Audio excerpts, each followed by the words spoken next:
The Blast from Our Past Network. Hey everyone, co-host Corey here. I just wanted to take a quick second and say thank you to all of our Patreon supporters. Without you, Podcasting After Dark would not be possible. If you would like to help the show grow, please consider signing up at patreon.com/podcastingafterdark. You can also support the show by purchasing one of our awesome t-shirt designs on our merch store at podcastingafterdark.com, or by picking up a copy of 7 Winters Alone by David Irons on paperback, hardback, or Kindle. Just search for 7 Winters Alone on Amazon or click on the link in the show notes. A free way to help out is to leave us a 5-star review on Apple Podcasts and Spotify. Those reviews are huge for us and really helps get the show in front of new listeners. Again, thank you all so much for the love and support you've given us over these past few years. It really means the world to us.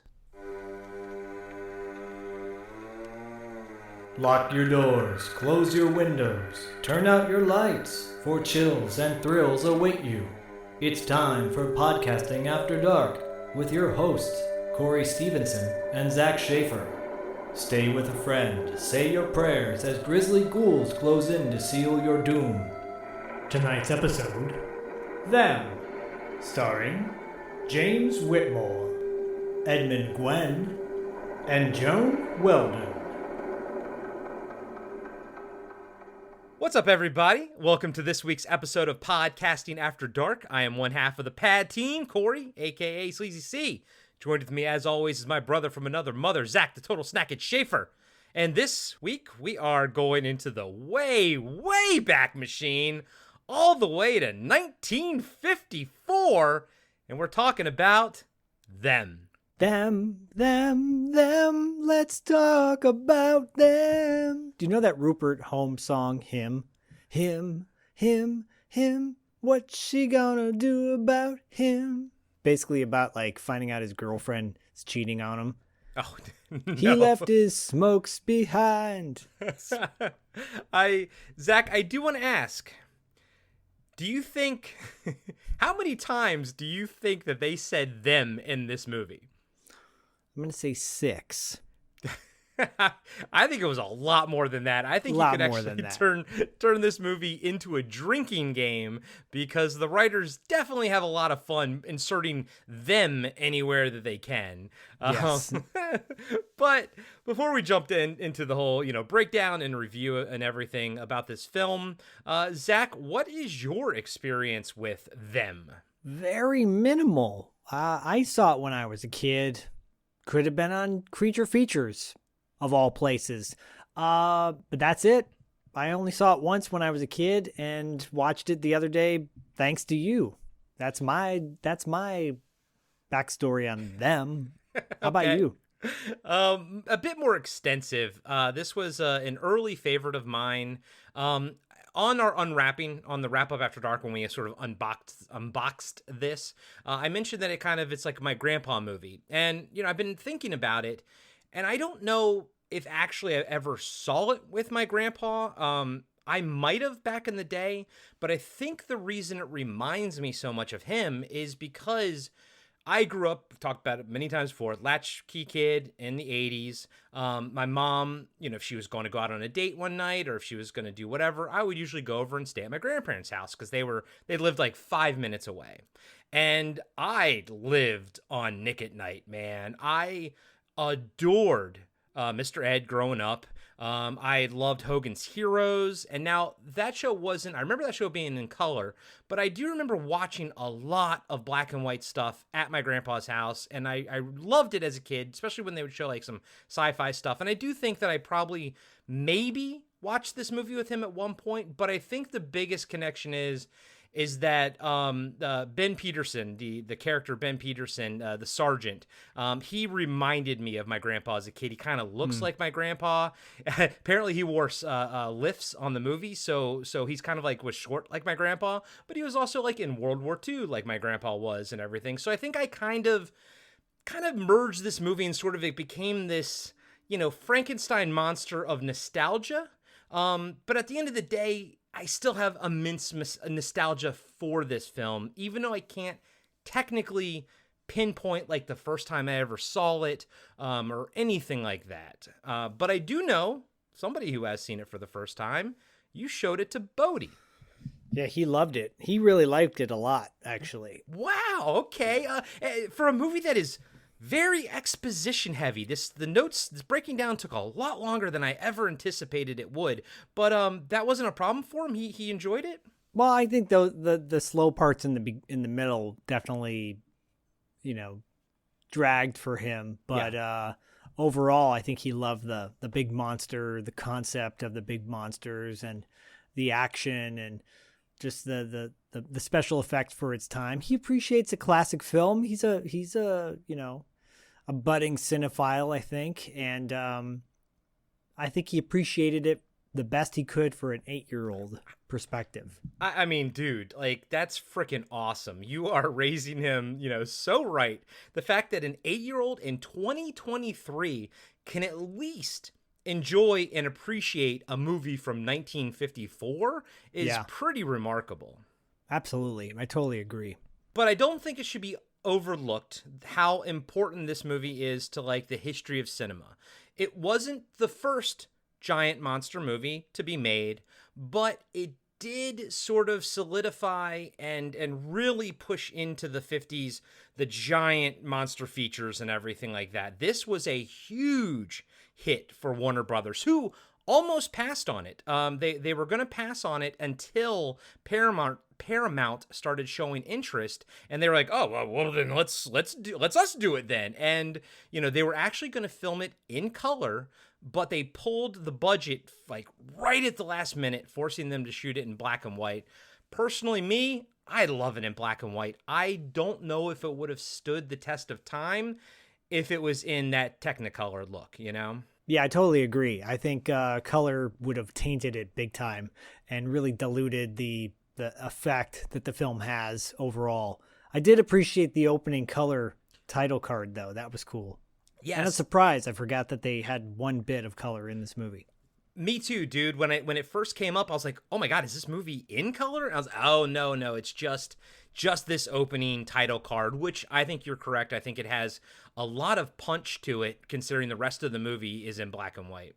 Yeah, no, it's great. And I'm glad they went with their gut, and yet again, studio flexing its muscles when they hear someone else is into it. It's like a guy who's like, maybe I should dump my girlfriend, and then people are suddenly into the girl. He's like, oh, I better not dump her. Or when you're a kid, I know you've had these friends, you're playing with a toy, and they're like, oh, I want to play with that, and it's only because you're playing with it, It's not because they wanted to play with it, it's just because you have it. Yeah, those assholes are future Hollywood executives. Exactly. But when I first, suggested this, I was like, man, I guess we're probably not going to have a lot of people to talk about in the cast and crew because it's so old. Wrong. Wrong. There are a lot of people to talk about in this movie, I'd say. So, and we have a pretty beefy breakdown because it's a kind of a dialogue heavy movie. So you want to just jump into the cast and crew? Let's do it. James Whitmore, who plays Sergeant Ben Peterson. Shawshank Redemption. Yeah, dude. That's all you need to say about him. I mean, he's had a storied career, but that was probably his biggest like final film that he did. Yes, he played not final film, but biggest, like probably his biggest movie in his Twilight career. Well, there's another one too worth mentioning. We'll get to that.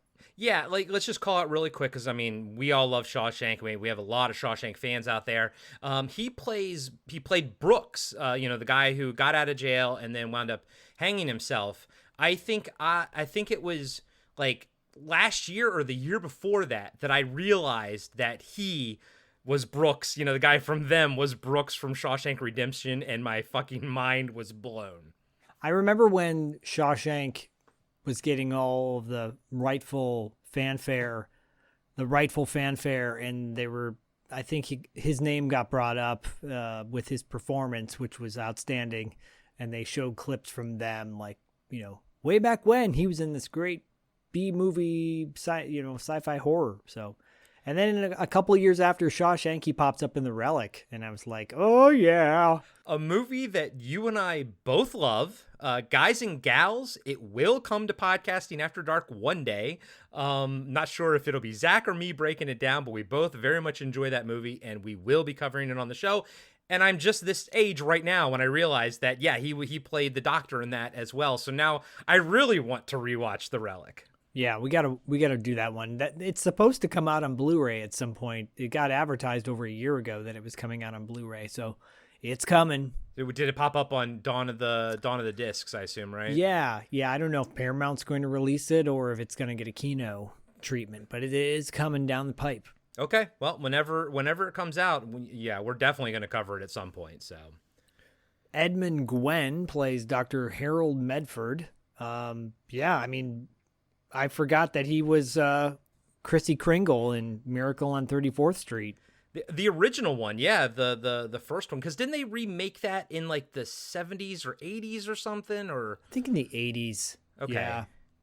Yeah, but this was the one with Natalie Wood, I think, in it. Okay. Okay. And he's of course the Jolly Man himself. Yeah.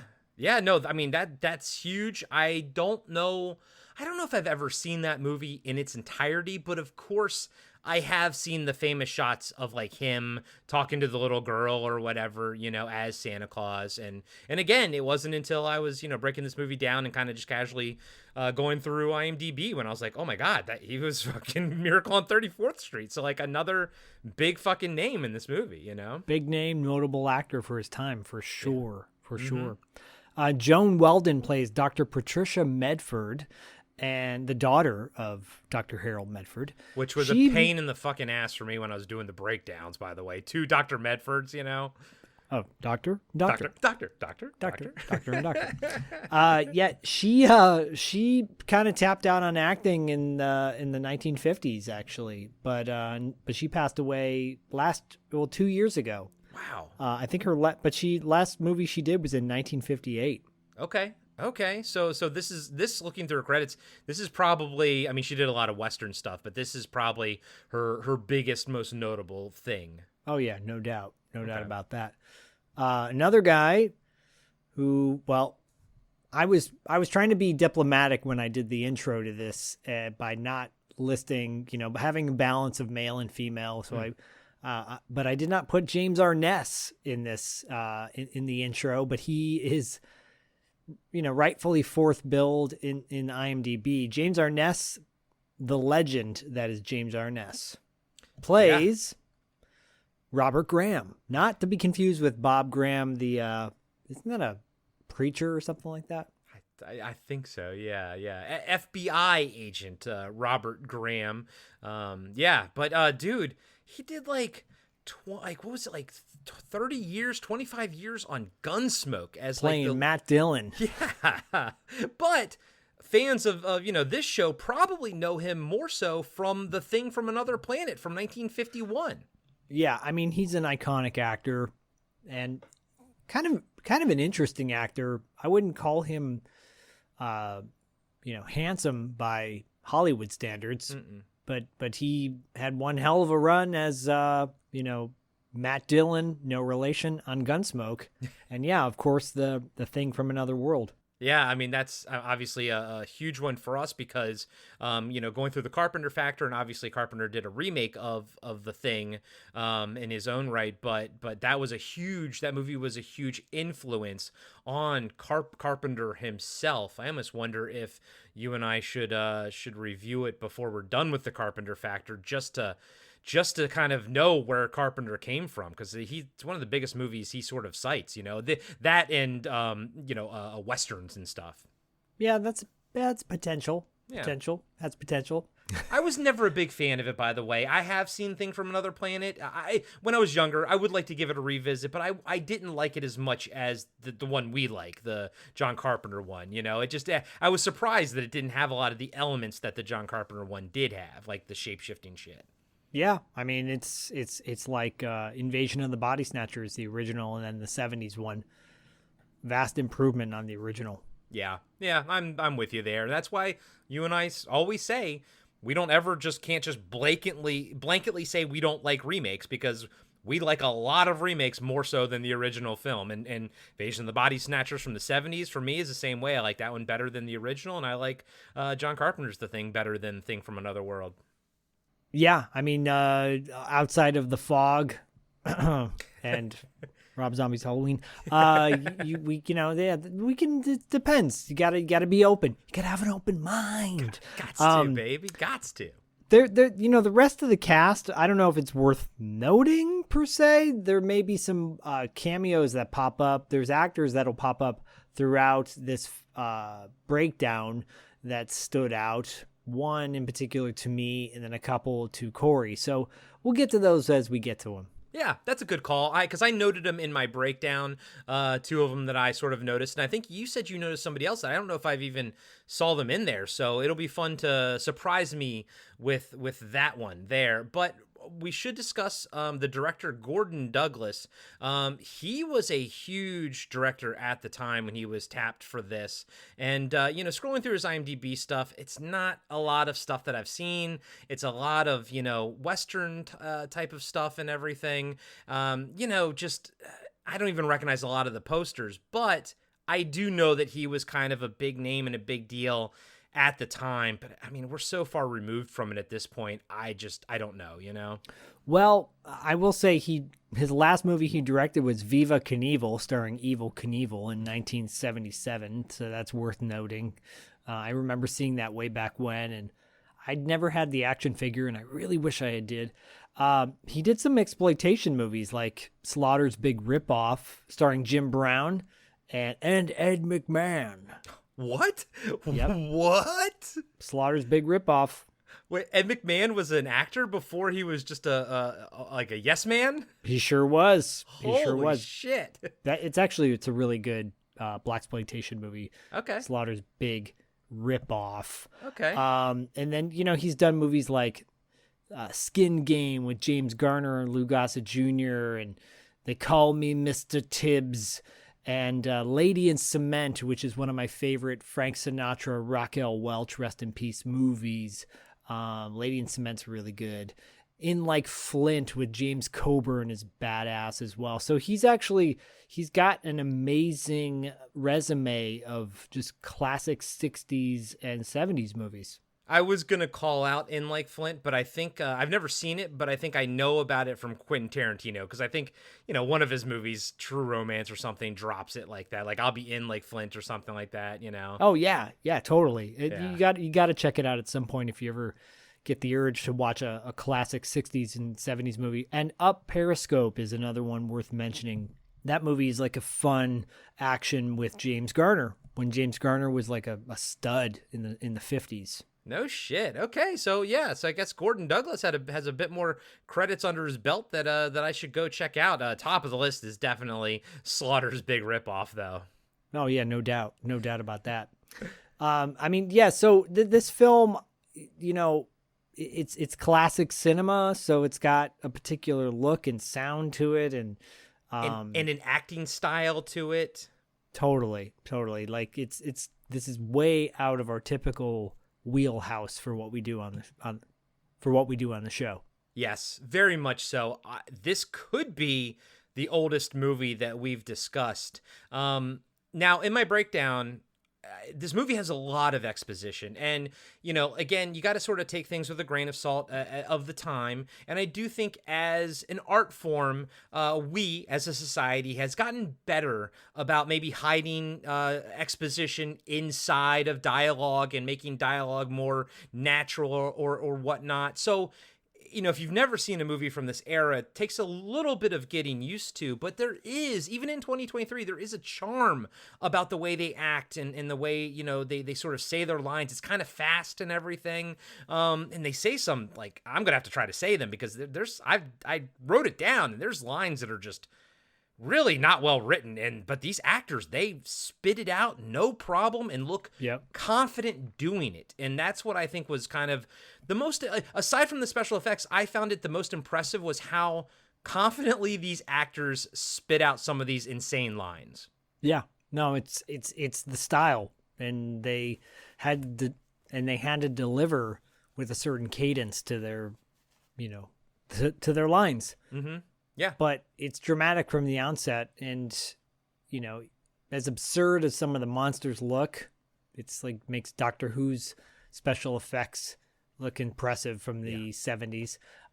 They handle it like beasts. I love it. And that's what sells it. The actors, people talk about how good like Yoda looked in Empire Strikes Back, but what you really need to talk about is how amazingly Mark Hamill acted off of that puppet.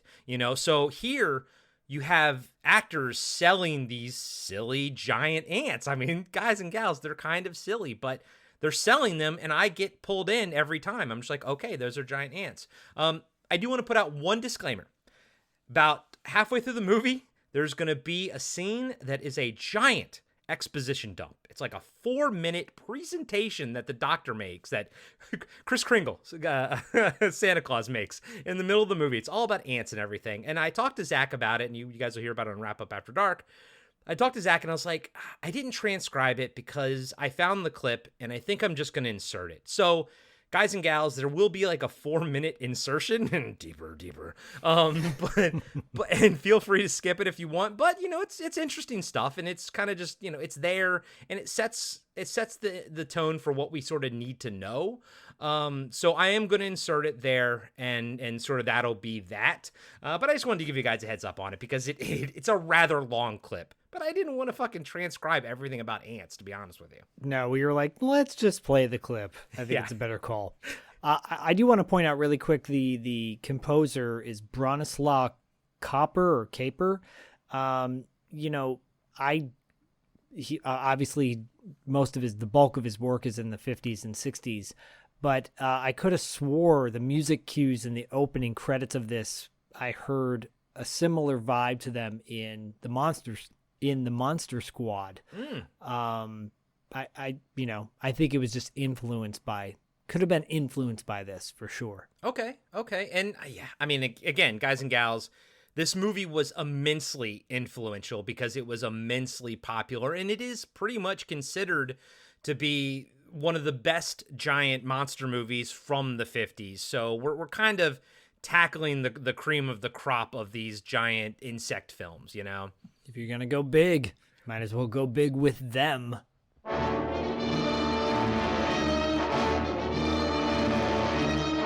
I tell you, gentlemen, science has agreed that unless something is done and done quickly, man as the dominant species of life on Earth will be extinct within a year.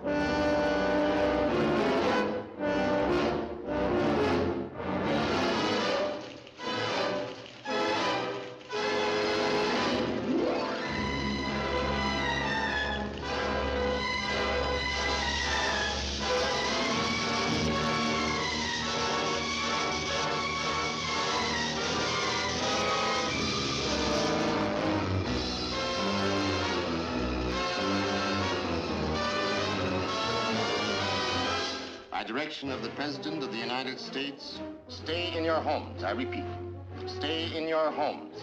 Your personal safety, the safety of the entire city, depends upon your full cooperation with the military authorities. Yes, cities, nations, even civilization itself, threatened with annihilation, because in one moment of history-making violence, nature, mad, rampant, wrought its most awesome creation. For born in that swirling inferno of radioactive dust were things so horrible, so terrifying, so hideous. There is no word to describe them.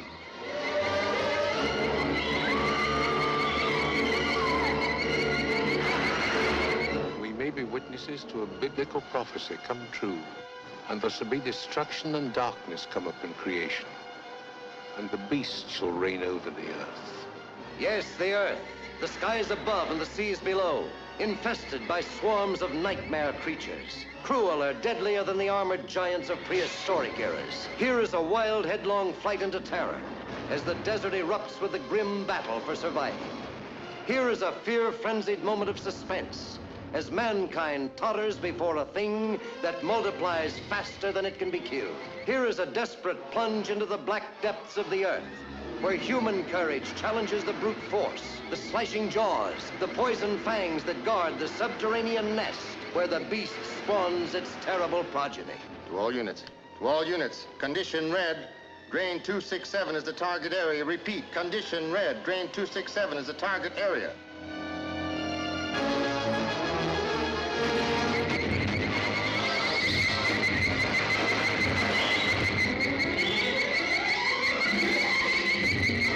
Is there any type of gas we could use? No, we can't take a chance. It might poison the whole city.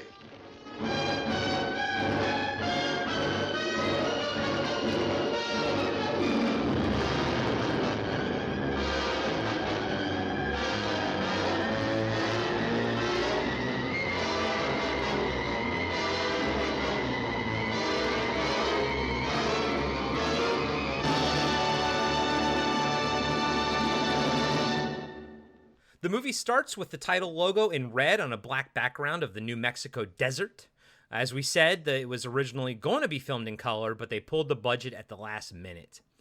As was the style of the time, the full credits play at the beginning of the movie. That's something that I don't miss from these older films. I know. Do you want to have just the movie end at the end like this does with no credits, and get the credits over with in the beginning? I don't know. I can go either way. Yeah, it's a slow burn in the beginning. But this takes the place of that terrible AMC intro where Nicole Kidman looks at you directly in the eyes and freaks you out. So I'll take these credits over Nicole Kidman freaking me out by looking at me. Exactly. And, over time, the credits at the beginning have been shortened, but it is still a part of the Directors Guild and everything. And Lucas with Star Wars: A New Hope, he petitioned for a special thing for them to allow him to not have credits at the beginning. What got him sort of not banned or kicked out of the DGA, but sort of not welcome at the DGA, is that he got the permission for A New Hope, but then he kept doing it with Empire Strikes Back and Return of the Jedi, which I can't ever imagine those movies starting with credits like we normally see, over top of scenes and stuff like that. And I think George Lucas made the right choice, but I do think that's what kind of brought down the ire of the MPAA and the Academy and everything. Well, good for George Lucas, and it being film should be considered art and not just the same old thing every time. So time to teach an old dog some new tricks and make those credits be a little bit more inventive. I love what David Fincher did with his credits in all his movies, like Seven and Fight Club. Yeah, I miss that style where the credits are almost like another character in the movie.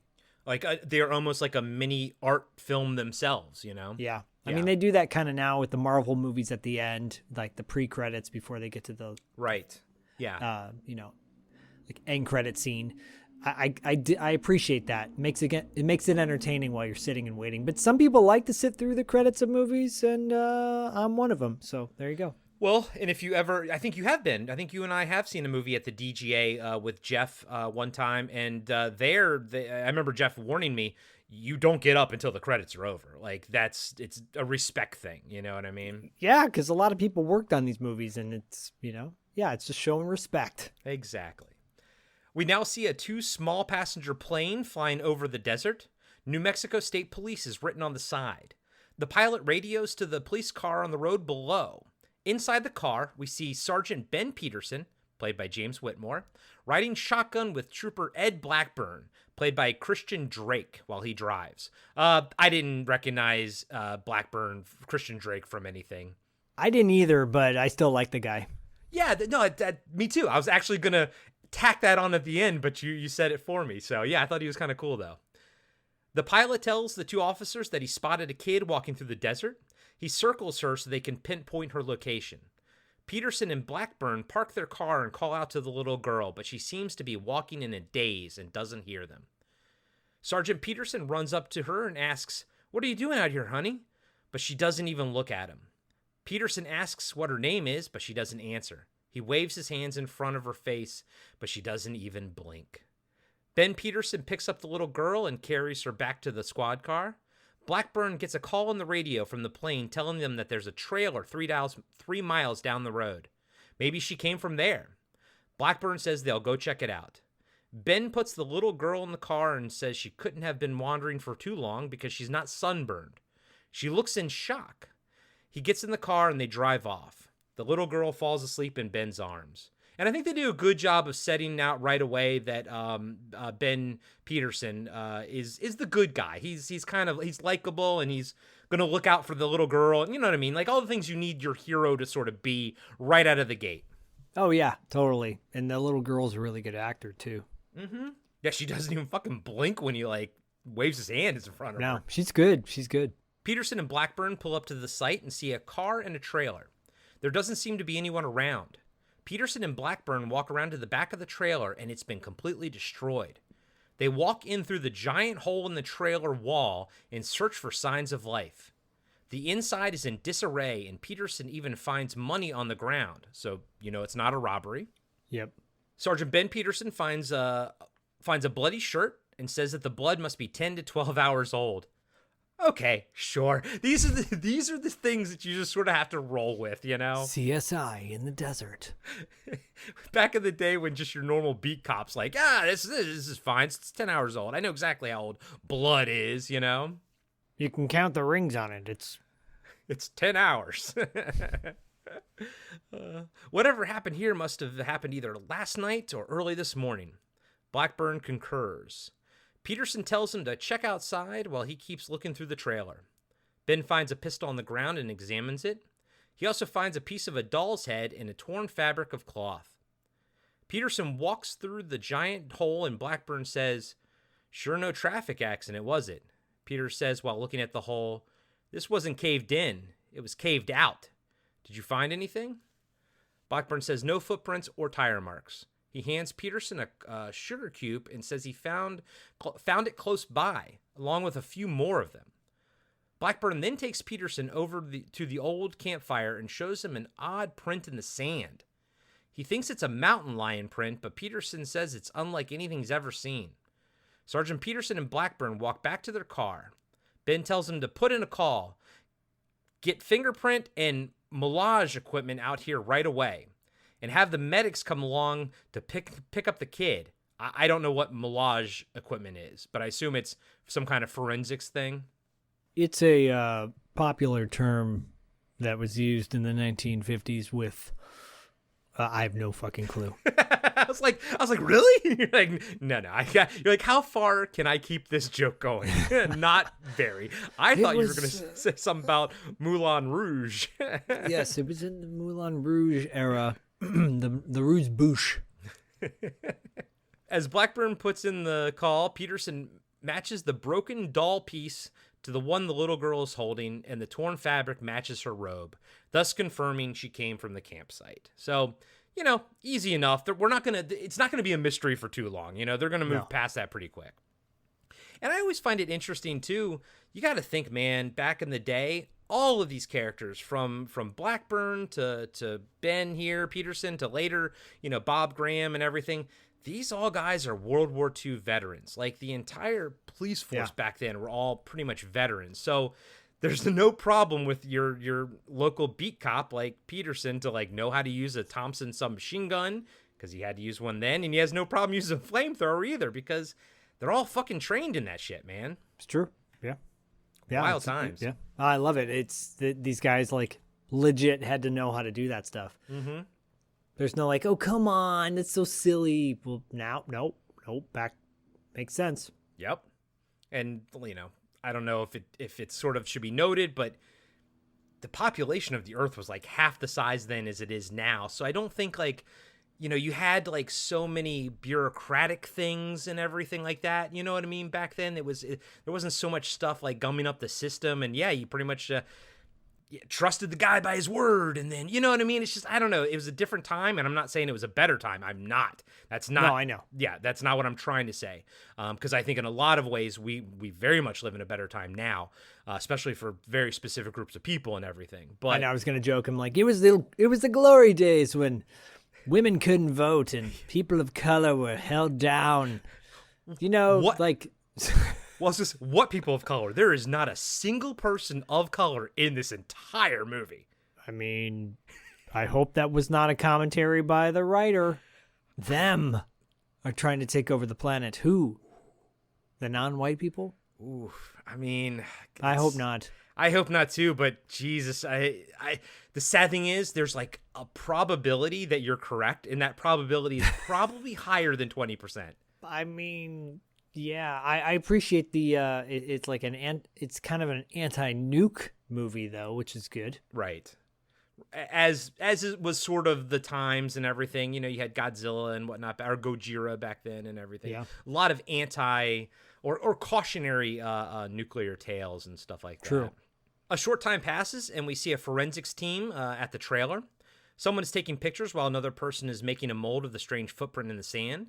Ben checks on the little girl who's now in the back of an ambulance with a doctor. The doctor asks if Ben knows what happened to her or her name. He says no and tells the doctor to take good care of her.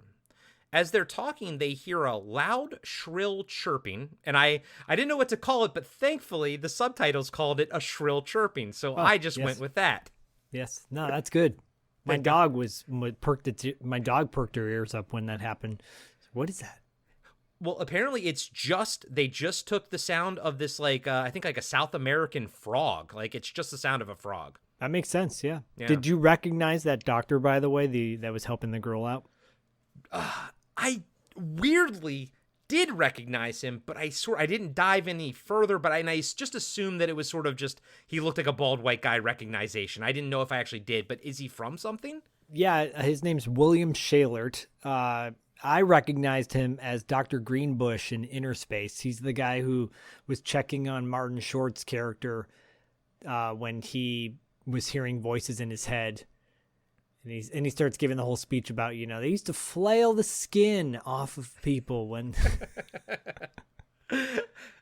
He's been around he was in The Heat of the Night, a bunch of movies. He passed away in 2016, but I always will remember him from Inner Space. He was in over 422 movies and television shows. Damn. Wow. Good for him. And I got to rewatch Inner Space. I don't think I've seen it since we watched it at your outdoor party, and that was probably like 8 years ago now. That's my favorite Joe Dante movie. I fortunately was able to tell Joe Dante that to his face. Did he appreciate that? Oh, yeah, totally. Yeah. Awesome. That movie, but there's controversy about that movie. Well, he says it in our interview on $2 Late Fee. You can check that out. But it was originally intended to be a serious drama thriller. Oh, okay. No shit. Yeah. Oh, go check out that interview for more, guys and gals. Yeah, from LA Comic-Con. Comic-Con last year. Is that one on, did you ever put that one out on the feed, or is that just living on your YouTube channel in video form? Well, we have video and audio, yeah. Okay. So you can go check out the audio version with some clips. I think there's some clips in there. Yeah, there are. And the video feed, which directly from Comic-Con, LA Comic-Con. Anyways, sorry. That's awesome. No, great. I love it, buddy. Burbs is still my favorite, but I appreciate it. And, I need to be more versed in Inner Space just because of how much you love it. When we watched it for that party thing, that was probably only the second or third time I'd ever seen it. So, wow. I need to do better, my friend, at least just for you. You know what I mean? It's just, I love that movie, but, it's not for everybody. He was in Matinee, Joe Dante's Matinee also. I wonder if he's been in other films from Joe Dante. Joe Dante loves to use the same actors in other movies. I don't think so. Well, I'm glad you called him out, dude. I didn't know he looked familiar, like I said, but I didn't know why. So I just kind of William Shalert. Yeah. I like this. I thought this was really cool. So the doctor and Ben sort of they look to the horizon as that shrill chirping is happening. They kind of can't, figure out what it is. And while their backs are turned to the ambulance and thus their backs are turned to the little girl quietly sits up and looks out into the desert. As the chirping fades away, she quietly lays back down as the two adults speculate what the noise was. They assume it was the wind and never even noticed that the girl sat up. Such a cool scene. Yeah, it's a really cool scene and creepy sound too. Yeah. Ben walks over to the guy making a mold in the sand. He asks what it is, and the guy with the plaster says he doesn't have the faintest idea. Ben tells him to hurry before the sandstorm that's picking up covers the print completely. Peterson walks over to Blackburn as the ambulance drives off. How old do you figure that kid is, Ed? Blackburn says, 5 or 6. Tough break for her. That's the kind of shit, man. Back then, it's like tough break. that's tough all break. You got. Your family's murdered. Tough break. Yeah, and I don't remember if I tracked it, but no, I think I will. I did track it because they do mention later that the mom, the dad and the mom are missing, but also like a sibling, like it was 2 kids, and I'm like, that's pretty dark when you put together what happened later. You know what I mean? Yeah, and what happens at the end? Potentially at first you're like, oh shit, this is really dark. Yeah, dude, it goes into some places, but it goes there, but it never quite goes there. So, yeah, tough break for her. Ben agrees. Ben agrees it was a tough break and figures that they should have... Not a good run. Not a good run. Not a good run for her family, no. Nope. So he says they should head over to Gramp Johnson's store to see if he knows anything. The old local Gramps, you know. Let's get some feed for our horses and a 6-pack of beer and... Oh, he's dead. Oh, my God. Take everything while you can. Exactly. Sergeant Ben Peterson and Trooper Ed Blackburn pull up at Gramp Johnson's store. It's night now, and the sandstorm is really kicking up. Peterson and Blackburn walk into the general store, but find it ransacked, just like the trailer. Complete with a giant hole in the side of the building as well. Ben calls out for Gramps, but gets no reply. He walks into the back office only to find the kettle still on the stove. Ben keeps looking around and eventually finds a rifle, bent and broken, on the floor behind the register. They walk a little further and find a cellar door on the ground half open. When Ben throws back the door, they see Gramps' body laying dead on the dirt floor. And, might I note, you can see him breathing. I was completely immersed in the film and was not looking at those flaws. How dare you? By today's standards, they would probably show him with his neck broken, body twisted. Yeah. Especially when you take into account when they tell you all the things that are wrong with his body down there. Yeah, true. He looked pretty tame compared to what actually happened to him. Yeah, you're right. You're not wrong there. Blackburn says, looks like he was dragged and thrown down there. They walk over and examine the giant hole in the wall, and Ben says it's just like the trailer. This wasn't pushed in, it was pulled out. They look down and see a broken barrel of sugar on the ground, and ants are crawling all over it. I don't know why, but Ben sticks his hand into it, and ants are like all over his hand, and I'm like, why would you touch that? Well, you got to get it on your pores to make sure. I'm surprised he didn't lick it. Oh, God. This isn't cocaine. God damn it. God damn. God damn it. Cocaine ants. That's the sequel to Cocaine Bear. See, the thing just writes itself. Guys and gals, you can have it. It's free to you all. Make cocaine ants. You're welcome, Elizabeth Banks. Ben quickly walks over to the register only to find all the cash still in it. This was no robbery either. He tells Blackburn that he's going to put in a call for the guys at the trailer to stop by. He wants to get back to headquarters to be there when the little girl starts talking. Blackburn says he'll watch over the crime scene until they get there. Ben tells Blackburn to stay loose, then drives off into the night. Right when he leaves, the shrill chirping sound starts. Blackburn draws his pistol and walks through the hole in the wall and into the sandstorm. We hear 6 shots being fired, then Ed Blackburn scream. Blackburn's dead and that's the movie. Got his head ripped off. Blackburn's dead. This is one of those movies where every time I watch it, I forget that Blackburn is going to he dies, and every time I watch it, I don't want him to die because I like Blackburn. Yeah. He let out the piped in. Okay, so I started noting about the end, so I didn't actually write down a number, guys and gals. But if you watch this movie, 2 things. You can have a drinking game for 2 things. 1, how many times they say them and sort of like emphasize it, you know what I mean? Yeah. And 2, how many times the Wilhelm scream is used in this movie, because it's not 1, it's not 2. They use it twice, like in the finale. Like the Wilhelm scream is used like 4 times in this movie. Bodhi's like, they all scream the same way. I'm like, same thing. You're like, it's a giant meta cinematic inside joke. Yep. You know. Don't ruin the magic. Don't ruin the magic. Oh! Apparently, there's been inside rumblings that for the past 10 years, and I can't remember ever hearing it, but the Wilhelm scream has officially been retired, and there is a quote-unquote new one out there, but I don't know what it is. But that being said, I don't think I've heard the Wilhelm scream in quite a while in a new movie. Yeah, the nostalgia factor was fun for this one. Yeah, yes, even though it was 4 times. Yes. Back at the police station, Captain Edwards is looking over the evidence and talking to Sergeant Peterson and the doctor. And with all this stuff, we only know the car in the trailer was owned by a guy named Alan Ellenson from Chicago. Peterson looks distraught and says, "Yeah, that's all." The captain goes on, "Look, Ben, stop blaming yourself for whatever happened to Ed Blackburn. It wasn't your fault. Somebody had to stay at the Johnson's place, so it happened to be him." Yeah, Shane. Yeah. We'll find out who killed him, if he is dead, along with Gramps and the Ellison family. So come off it.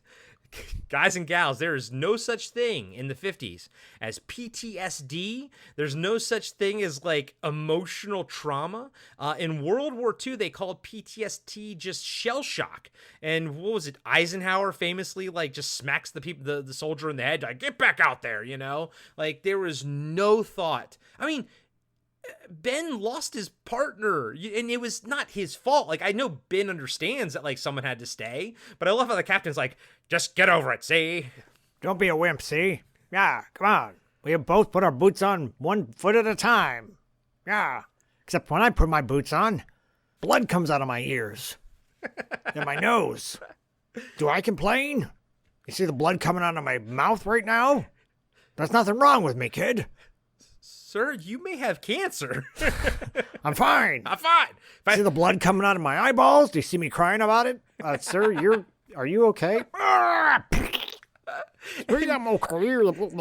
it's not like he's like an asshole character or anything. No. It's just the way it was back then. It's like, no, it's how it was. Men, you cannot have emotions. That's just crazy, you know? Ladies have feelings, men don't. That's honestly...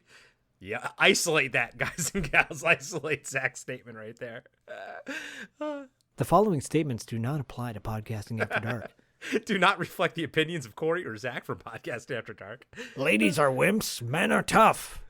This is brought to you by Podcasting After Dark. Jesus Christ. We're canceled, guys and gals. We'll see you. We'll catch you later. Oh my God, did you hear what they said? Those fucking assholes. Those pieces of shit. The captain says they'll get a report on the fingerprints later this morning. He picks up the strange mold made from the print in the sand and asks the doctor if he knows what it is. The doc says no. The captain tells another officer to run down all Gramps' personal stuff and records. "I don't think he had an enemy in the world, but somebody might have. It doesn't make any sense. If somebody wanted to knock off Gramps, why tear half the building to do it?" Ben says he put in a call to check all the mental institutions in the area. Back when we still had mental institutions until the 80s. Yep. Everything seems to indicate a homicidal maniac. There's no money stolen, violent wreckage, just sugar taken. The captain says it's being checked, but it's a waste of time too.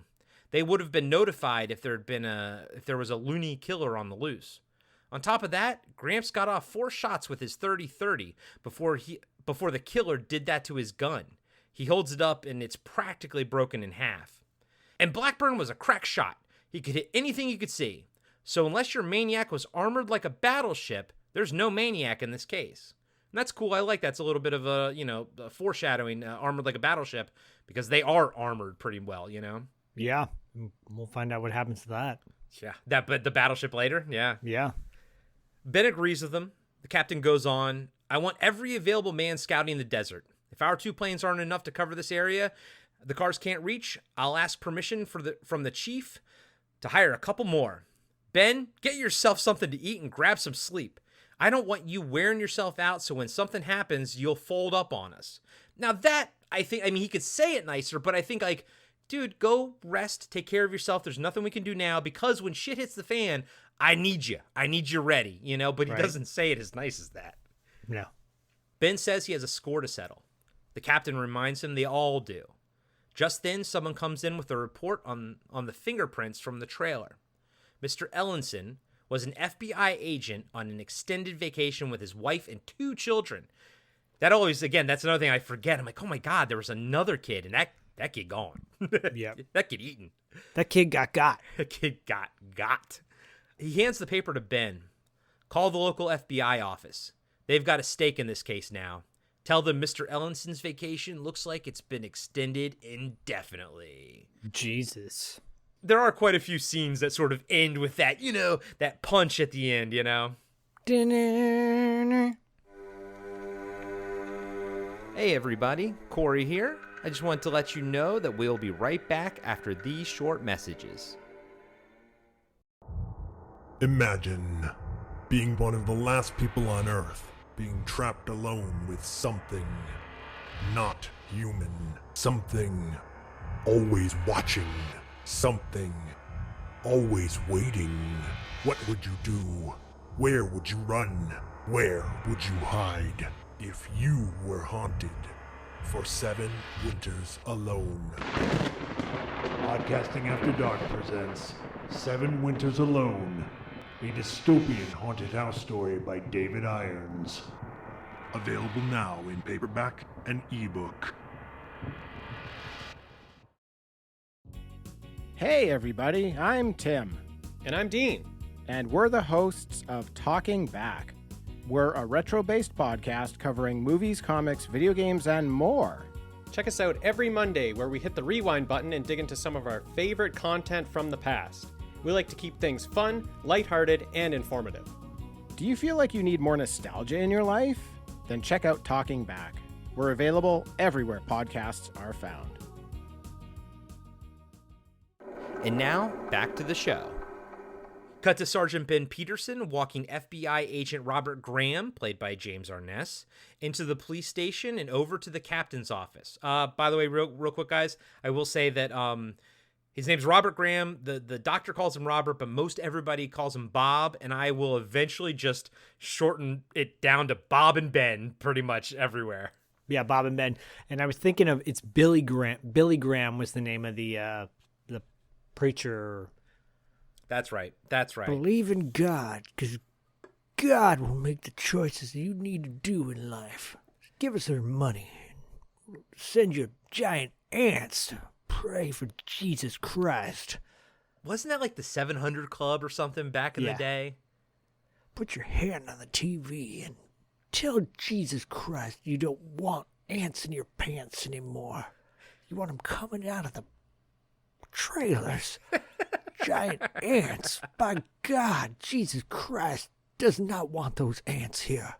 Send your money to my fucking factory of hate and bigotry. Man, do you ever watch the Royal Gemstones, dude? No, I have watched it before. It's really funny. It is, but it's also very, you know, they're clearly making fun of that kind of stuff and everything. God. But yeah, dude. I'm sorry, guys. I don't mean to offend anybody, but I hate organized religion. I think anyone who's listened to our podcast at this point knows our stance on religion. Pray to something not real, like giant ants. Ooh. I remember I would only see that shit if I like stayed home sick or something from school during the day. Yeah, and that or Price is Right. Yeah, and I would much rather have watched Price is Right because when I saw that stuff, even when I was a Give kid, me the showcase. I was like, Jesus Christ, you know? Jesus Christ. Yeah, give me the showcase where they're going to an exotic island and you might see the models with the That's, yeah, dude. I know what's up, baby. My friend was like, oh, my friend is dating a model on The Price is Right. I'm like, Diane Parkinson? She was Diane was that her name, Parkinson? Yeah, I think so. Diane Parkinson's. She's the one that posed for Playboy. Yeah, and then he fucking booted her. Bob, yeah. What's his nuts? Fucking booted her. That goes against my wholesome show. Yeah. Yeah. Oh, fucking. Stay new to your men. Spoiler alert. Every celebrity is a scumbag anyway, so it doesn't matter. Yes. Including Billy Graham. Let's get back to ants. Let's get back to giant ants. God, my God, those giant ants. He shows Robert Graham shows Bob into the captain's. Billy Graham's going to be throughout this whole episode now. You're like, I found my voice now. I have to have a character when I'm not breaking it down. I know. You're having fun, baby. You're having fun. God, those giant ants. Who said them? Lucifer? Actually, Caligula, honestly, 7. You might not be wrong in that regard. No. Satan sent the sand ants. So they're in the captain's office. They have a lot of dialogue here, guys. He introduces the two men and they exchange pleasantries. The captain asks Bob if Ben caught up with them, caught him up on what was happening. Yeah, I'm totally thrown off right now. I love it though, buddy. I love it. Robert sits down at the desk and looks over the evidence. Yes, sir, he has. We went over these exhibits this morning before we left for the desert. Ben picks up where he left off. I took him out to where we found the trailer in the Johnson store. We've been there all day. Nothing. The captain asks Mr. Graham if he has any ideas. Satan. God, it was Lucifer. He sent his disciples from the depths of hell. Now kindly send that money to me. Yeah, what I need is you to empty your checking account. Give all your money, because God is wreaking havoc. I need another private plane. 5 private planes isn't enough. We need 6 guys and gals. Yes, the giant. I need a plane that looks like a giant ant. There it is. There you go. We got there. The captain asks if he has any ideas. Bob says, none that makes any sense. The captain retorts, I thought you FBI guys were all quiz kids. Solved everything right away. Bob chuckles and says, I did too when I applied for the job. Ben says that the planes and the cars haven't found anything yet. The captain says to give them time. People don't just drop off the face of this earth without leaving a trace. The FBI agent looks at the strange print, and the captain asks if he knows what it is. Bob says it beats me. Has it been identified yet? The captain says no. Why would you ask what it was if it's been identified? One of the officers even took it to a friend of his who teaches zoology at the college. He said he'd never seen anything like it. Lots of evidence loaded with clues, but nothing adds up. Ben says that the little Ellenson girl is their only real bet. He asks if there's any news on her. The captain says no. He just checked with the hospital about a half hour ago. Bob says he'd like to send the print to their office in Washington. They just might be able to identify it. The captain agrees. Then there's a knock at the door. A doctor walks in and the captain introduces him to Agent Robert Graham. They exchange pleasantries as well. The doctor says he's finished the autopsy on Gramps Johnson. Well, old man Johnson could have died in any one of 5 ways. His neck and his back were broken. His chest was crushed. His skull was fractured. And here's one for Sherlock Holmes. There was enough formic acid in him to kill 20 men. So like we said earlier, the actor was just laying there on the ground, but his body should have been just mangled and destroyed. I don't want to wear those special effects. Just let me lay there. It'll be more effective. Okay. Just make sure you don't breathe. Yeah, you got it. No, I won't. No breathing. I'm a professional. Stop breathing. I'm not breathing. Yeah, I can see your belly. It's not moving. Yeah, it's. You call me a liar? Yes. Let me stare directly at the camera and not blinking, but yet my chest will keep moving up and down. Yeah. What do you expect me to chew bubble gum and walk at the same time? No, because you're supposed to be dead. My God. My God. Send money so this man can stop breathing. Jesus needs your money. I remember Kenneth Copeland. He was the one that I remember the most as a kid. Not that I liked him or anything, but I just remembered him. And I've seen pictures of him now, and he literally looks like the devil now. Yeah, I'm sure he does, because he is. They all are. Yep, his face now matches his soul. We cut to Ben reading a telegram.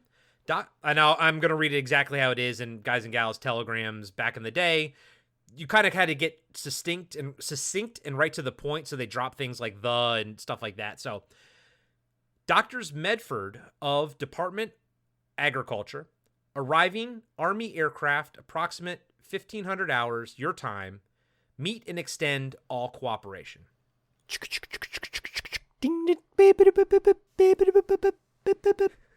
He and Robert are waiting at the airport. Ben says to the FBI agent that he doesn't understand why they're sending 2 doctors from the Department of Agriculture. Does this mean someone's identified the print? Robert says he doesn't know. Bob says he doesn't know. An Army personnel walks over and tells them the plane has landed. They walk over to see an old man disembarking through the hatch at the bottom of the plane. It's the elder Dr. Harold Medford, played by Edmund Gwenn. Robert and Ben walk over and greet him. I'm Bob Graham, and this is Sergeant Ben Peterson. The doctor shakes their hands and then calls out for Pat. Everyone looks over and sees a woman trying to disembark the plane from the same hatch. But of course, her skirt is caught. A grounds crew offers to help her, but she says she can manage. As she struggles, we see Bob and Ben leering at her. Finally, Dr. Patricia Medford, played by Joan Weldon, makes her way over to the men and greets them. Agent Graham tells them they have a car waiting to take them to the hotel, but her father says they have work to do. The hotel can wait. As the 2 doctors walk towards the car, Bob and Ben trail behind. Bob says, I should have had this suit pressed. Ben remarks that she's quite a doctor. Bob says, yeah, if she's the kind that takes care of sick people, I think I'll get a fever real quick. Ben chuckles as the scene fades out. Now, it's sexist. Yes, I get it. But I do like the rapport. It's a time thing. It's a time thing. But I do like the rapport that Bob and Ben have together. Yeah. I also like the fact that this is actual location and they're using real planes and it looks so cool. Like I miss, so often the older movies are sets that they're on and it looks like a set. This is not. This is at some Air Force base wherever they shot it. It's so cool looking. It just looks totes profesh. That should be noted, dude, because there is a quality to this film, even though we mentioned that Warner Brothers sort of cut the budget. Maybe it was just the budget for the color film version, but they had the rest of their budget. I don't know how much of the budget was cut, but You are right. It is awesome to see locations, and it's not just the fact that they are locations and they look better, but now that we are, Jesus Christ, 70 years removed, it's also just cool to see what old planes looked like back then and just those, just see shit like that, Yeah, it's very, very cool. Very cool. Yeah. If she's a doctor, then somebody call her because I got chlamydia. What? Well, wait, I didn't say, did I say that? Yes, you did. You son of a bitch. Someone call a doctor then. I've got gonorrhea. No, that doesn't work either. The clap? Nope. AIDS? Yes. It's funny. Watching these movies, sort of knowing how things work, the fact that we have 2 good-looking male leads, but one of them likes the girl and she kind of is going to like him back, that means the one that doesn't have a love interest is probably expendable. Yeah. It's just sometimes there was a formula to these things back in the day. Yeah, Ben looks like he had a tremendous amount of. I think he was supposed to look tan in the beginning from the sun. From the I'm sun assuming. and everything. But he looks like someone just caked him with a bunch of self tanner, and he looks very bronzy through that black and white lens. Yeah. But then, and he's got that Cro-Magnon kind of look too, like the eyebrow flap thing got a bit of a shadow when there's like hard light and everything coming down. It almost makes him look like he has a unibrow, but he doesn't. It's just like the shadow. Plus he looks a little older than Bob. Like if you just put the 2 guys next to each other and just said, hey, in the movie, which one's supposed to be the love interest or the heartthrob or whatever, I'd be like, it's Bob. You know, it's not. I don't think it's gonna be Ben. You know, the guy with the cassava melon for a nose.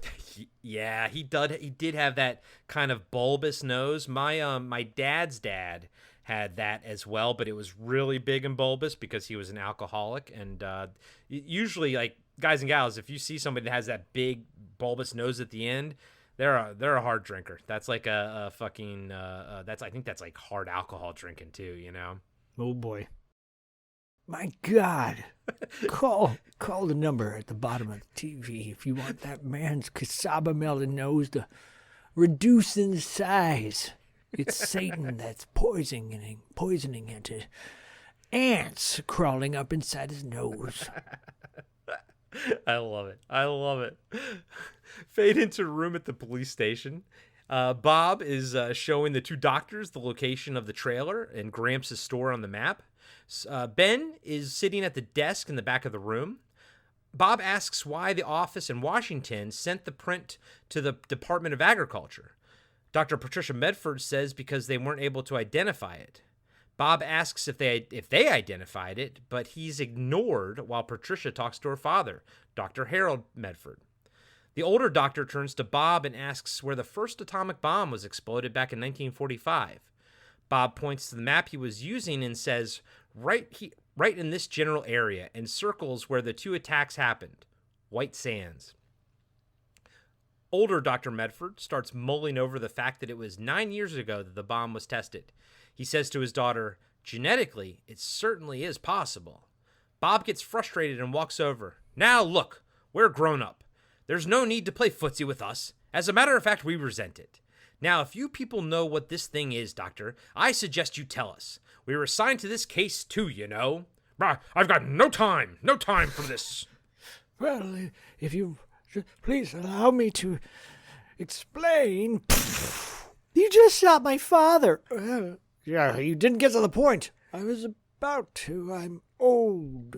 Yeah, Bob sometimes comes off as having a short temper here and there.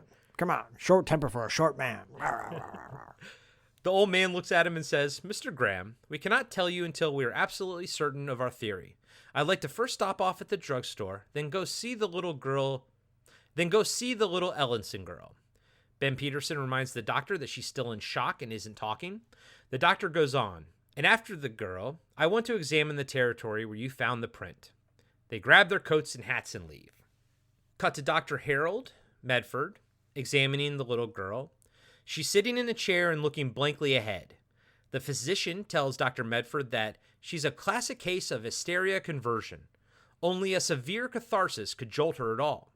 Dr. Medford interrupts her and asks for a small glass. As the doctor gets the glass, Medford asks his daughter, Pat, for the acid that they got at the drugstore. The physician asks, acid? Medford says, Formic, doctor. It may provide the jolt we need. He has Pat pour the acid into the cup, then he holds it under the girl's nose. After a few whiffs, she comes to and starts screaming at the top of her lungs, Them! Them! Ben picks her up to calm her down. Dr. Medford asks, May we visit the desert now, gentlemen?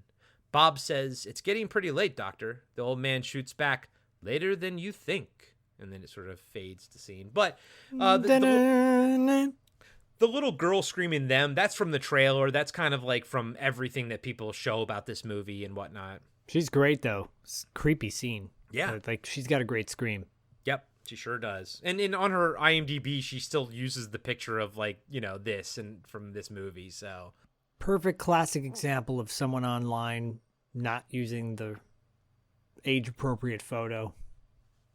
Right. Like a dating site.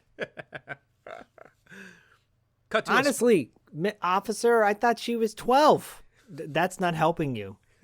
Oh. That's not helping you, Billy Graham. Jesus Christ, I made a mistake. So please send your goddamn money to me. Get me out of jail now. I need help from these giant ants that are in my pants.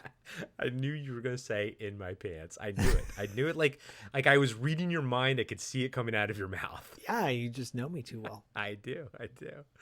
Cut to a squad car driving through the desert. There's a sandstorm kicking up dust. Ben, Bob, Pat, and Harold. Again, I'm going to just start referring to Dr. Patricia Medford as Pat, and her father. I was like, I can't call him Dr. Medford because she's also a doctor. So I just call him Harold as well. So Ben, Bob, Pat, and Harold get out of the car and put on goggles to protect their eyes.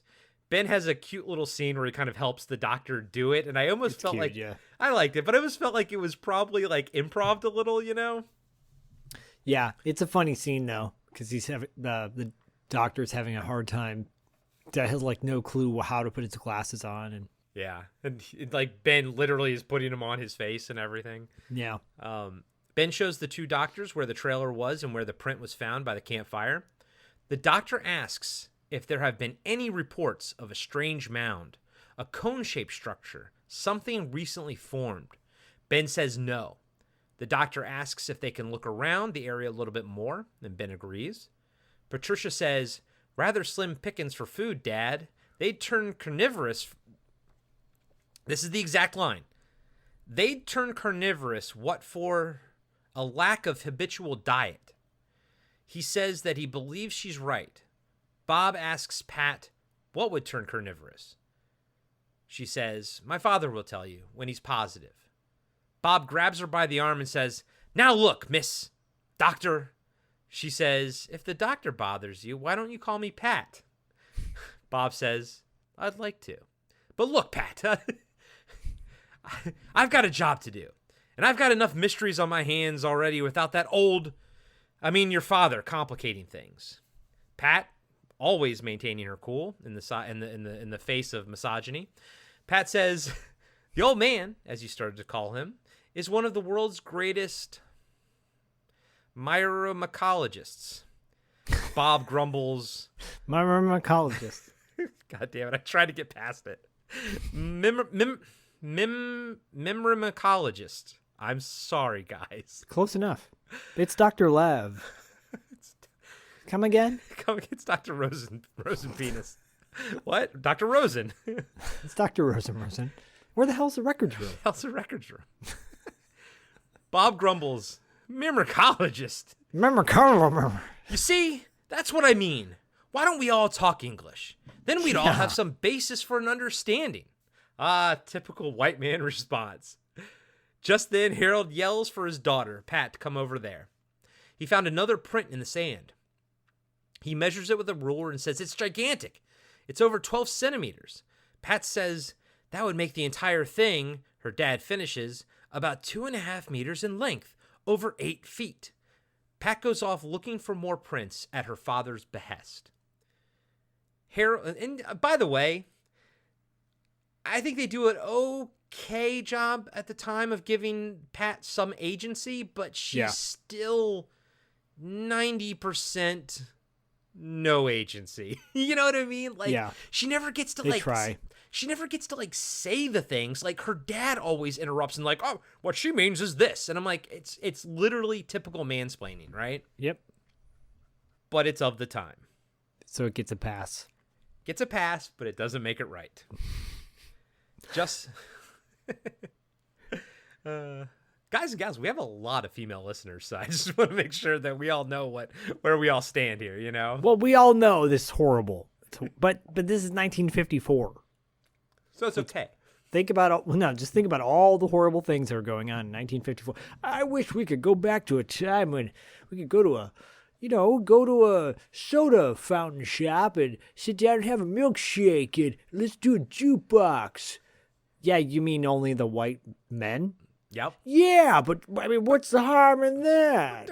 That's back when men were men, though. I mean, I didn't mean that. Can't we go back to time of listening to Elvis and, lynching people? No. Because that's part of the 50s, too. Oh. Yep. Well, let's go to the 60s. Still going on. Still not a good time. Let's go to the 70s. Still going on, but we also had the Vietnam War. Okay, fine. Let's go to the 80s. A lot of fucked up things happen there, too. Just where can we go? Present. Just be in the present. Future. future. How about we go in the future and everybody is all cool? How about that? Okay, let's go 20 years in the future. Okay, let's fast forward. Where is everybody? You don't want to go that far in the future. Even I was on the edge of my seat. I was like, oh, what's in the future? What's 20 years in the future? Boom. JK, LOL. If you give us money, we'll make sure that doesn't happen. Or if it does, you'll go to heaven. Yeah. Actually, if you sign up for our Patreon, You'll we'll do go our to- best to make sure that doesn't happen. And if you sign up to our Patreon, you will go to heaven. Probably hell. I mean, heaven's a place on earth. There you go. And as Pat Benatar said, hell is for children. Oh, Pat Benatar. Good job. Good job, man. Good luck, men. Carol Kravitz. Harold looks around and says, the direction the print would indicate it came from that way. And he points into the desert. He says to Ben and Bob that they should visit the store. There may be more there now. Bob stops him and says, now look here, Dr. Medford. Before we do any more visiting any place, I want to know exactly what this it is. Harold says that he understands their impatience. He knows they're concerned with solving what they believe is a local crime, but he assures them he's not being coy. If I'm wrong in my assumptions, then no harm has been done, except wasting valuable time, because as we all know, whenever there's a murder, it's like the first 24 hours, like you need to you know what I mean? Yeah. And this is also about 30 minutes into the movie, I think, at this point. So I'm like, come on now. Yeah, I think you can reveal what it is. Yeah. What them are. The movie has, it's almost like it's like two halves. First half is like, it'll end sort of when they sort of take on this nest. And then there's like the second half, like the movie gets bigger. But if I am correct and the mounting evidence only fortifies my theory, then something incredible has happened in the desert. In which case, none of us will dare risk revealing it because none of us risk a nationwide panic. And that's going to be a through line through the whole movie, is keeping this a secret. Let's keep it a secret. Well, that's what the government did with COVID.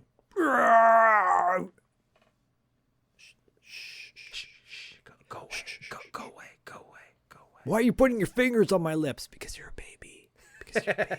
You're a little baby man who believes in fucking conspiracy theories. Shut the fuck up. Man, I remember when conspiracy theories were fun. They're not fun. Yeah, anymore. you remember that Mel Gibson movie, Conspiracy Theory? Yes, I do. I do remember that. Yes. Where he was cuckoo, and now he really is cuckoo. That might have been more accurate than we ever know. We see Pat walking through the sand looking for prints. She leans down beside a dune to inspect a print, then hears the shrill chirping sound. Bob, Ben, and Harold hear it over the wind as well. Pat looks around but can't pinpoint the location. Suddenly, a giant ant head rises up behind the dune next to her, and she screams. Awesome. It's such an awesome reveal. What did Bodhi think, like, at this moment right here when you actually see the ant? He said it. He's like, oh, cool. Like, that's what came out of his mouth. Dude, okay, it's fine, it'll be fine, but you know that the ants will be CGI in the remake, but even as cheesy as they look, there's something amazing about practical effects like that, and even Bodhi in 2023, as an 8-year-old, can see that, When the sound of the ants comes on, he actually would, covered his eyes, because he was kind of scared. I mean, it is a horror movie. It's it's supposed to be scary. And I said, what's wrong with you? Don't be a wimp. Don't be a wimp. I don't want you folding up on me now, huh? You gonna pee your pants, huh? And then I peed my pants. And then I was the one that peed my pants. And I cried like a baby. Pat quickly gets to her feet and runs away. The three men hear the screams and run to her aid. Ben starts shooting at the giant ant while Bob runs to Pat and puts himself between her and the creature. He starts shooting it with his pistol, but the bullets seem to bounce off its hard shell. Dr. Harold Medford yells to Ben and Bob to shoot the antennae. Shoot the antennae! Shoot the antennae! The antennae. It's so funny. I know. He's helpless without them. Bob shoots one antennae with his gun, then runs back to the car to get his machine gun. Bob shoots the other one with his pistol. As the giant ant flails about, Ben unloads his Tommy gun into the beast and drops it. Side note, the Thompson submachine gun without the round barrel, but the straight one, is one of my favorite real guns of all time. And it was the body chassis that they built the Colonial Marines pulse rifle around. Oh, cool. So like the handle of a pulse rifle, and then like that part on the top and everything and whatnot, that's all a Tommy gun. And then they fabricated everything around it and then attached like a shotgun, cut a piece and put the shotgun underneath for the pump and everything. But that's that cool. is essentially a Thompson submachine gun. Zach's like, I said cool twice, I'm not going to say it a third time. You already heard me say cool. I'm not going to say it again. It's God's gun. It is. The four of them slowly walk over to the ant to inspect the dead creature. Bob asks what it is, and Harold says, species appears to be Campontus vixen. Jesus. Camponitus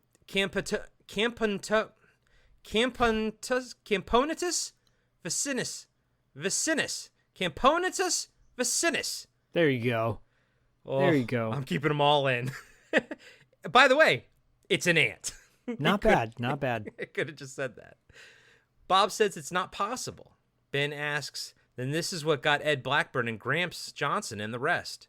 Harold says, yes, a fantastic mutation, probably caused by lingering radiation from the first atomic bomb. Dr. Medford asks, notice its odor, formic acid. Bob says that's why the little girl reacted so violently. Ben chimes in and says, and that's why the coroner's report says Gramps was riddled with this stuff. Harold points out the ant's stinger to the group. Ants use their mandibles to rend, tear, and hold their victims, but they kill with that, injecting formic acid. Mr. Johnson was stung to death. Dr. Medford goes on, there's no time to lose. We must find the colony, the nest. This was probably just a scout foraging for food. You heard the sound. It communicated with others in the colony. Bob asks in shock, communicate? You mean these things send messages? Harold says all insects have means of communication with their own kind. Just then the shrill chirping picks up over the wind.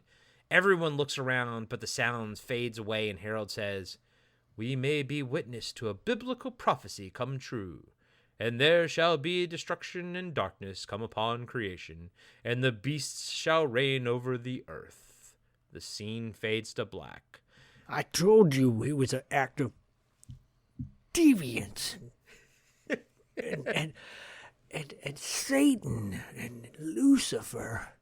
What you all are not seeing is the fact that every time Zach does this voice, he closes his eyes shut, and it's like a whole persona. It's not just coming out of his mouth, but it's like a whole persona.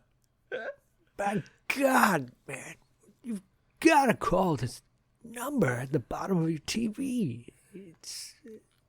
The world needs saving, and you are the savior. If you use your credit card, write a check for giant ants. My God. Oh my God. Formic acid, and metatarsalis, and carpal tunnel syndrome, whatever the fuck Corey just said. Oh, you're lucky I didn't send the script to you to have to read that shit. I am lucky. Real quick, I will say I do like that. What I find is one of the freakier parts of the movie is when they hear that, the shrieking at just then, but they don't see the ants, but now they know what's attached to that sound, and thus we know what's attached to the sound. I love that the sandstorm, you don't know what's out there, and they could just be so close by. I think that little scene is freaky at the end of the air. Like, yeah, I actually like this first half more than the second half in some respects.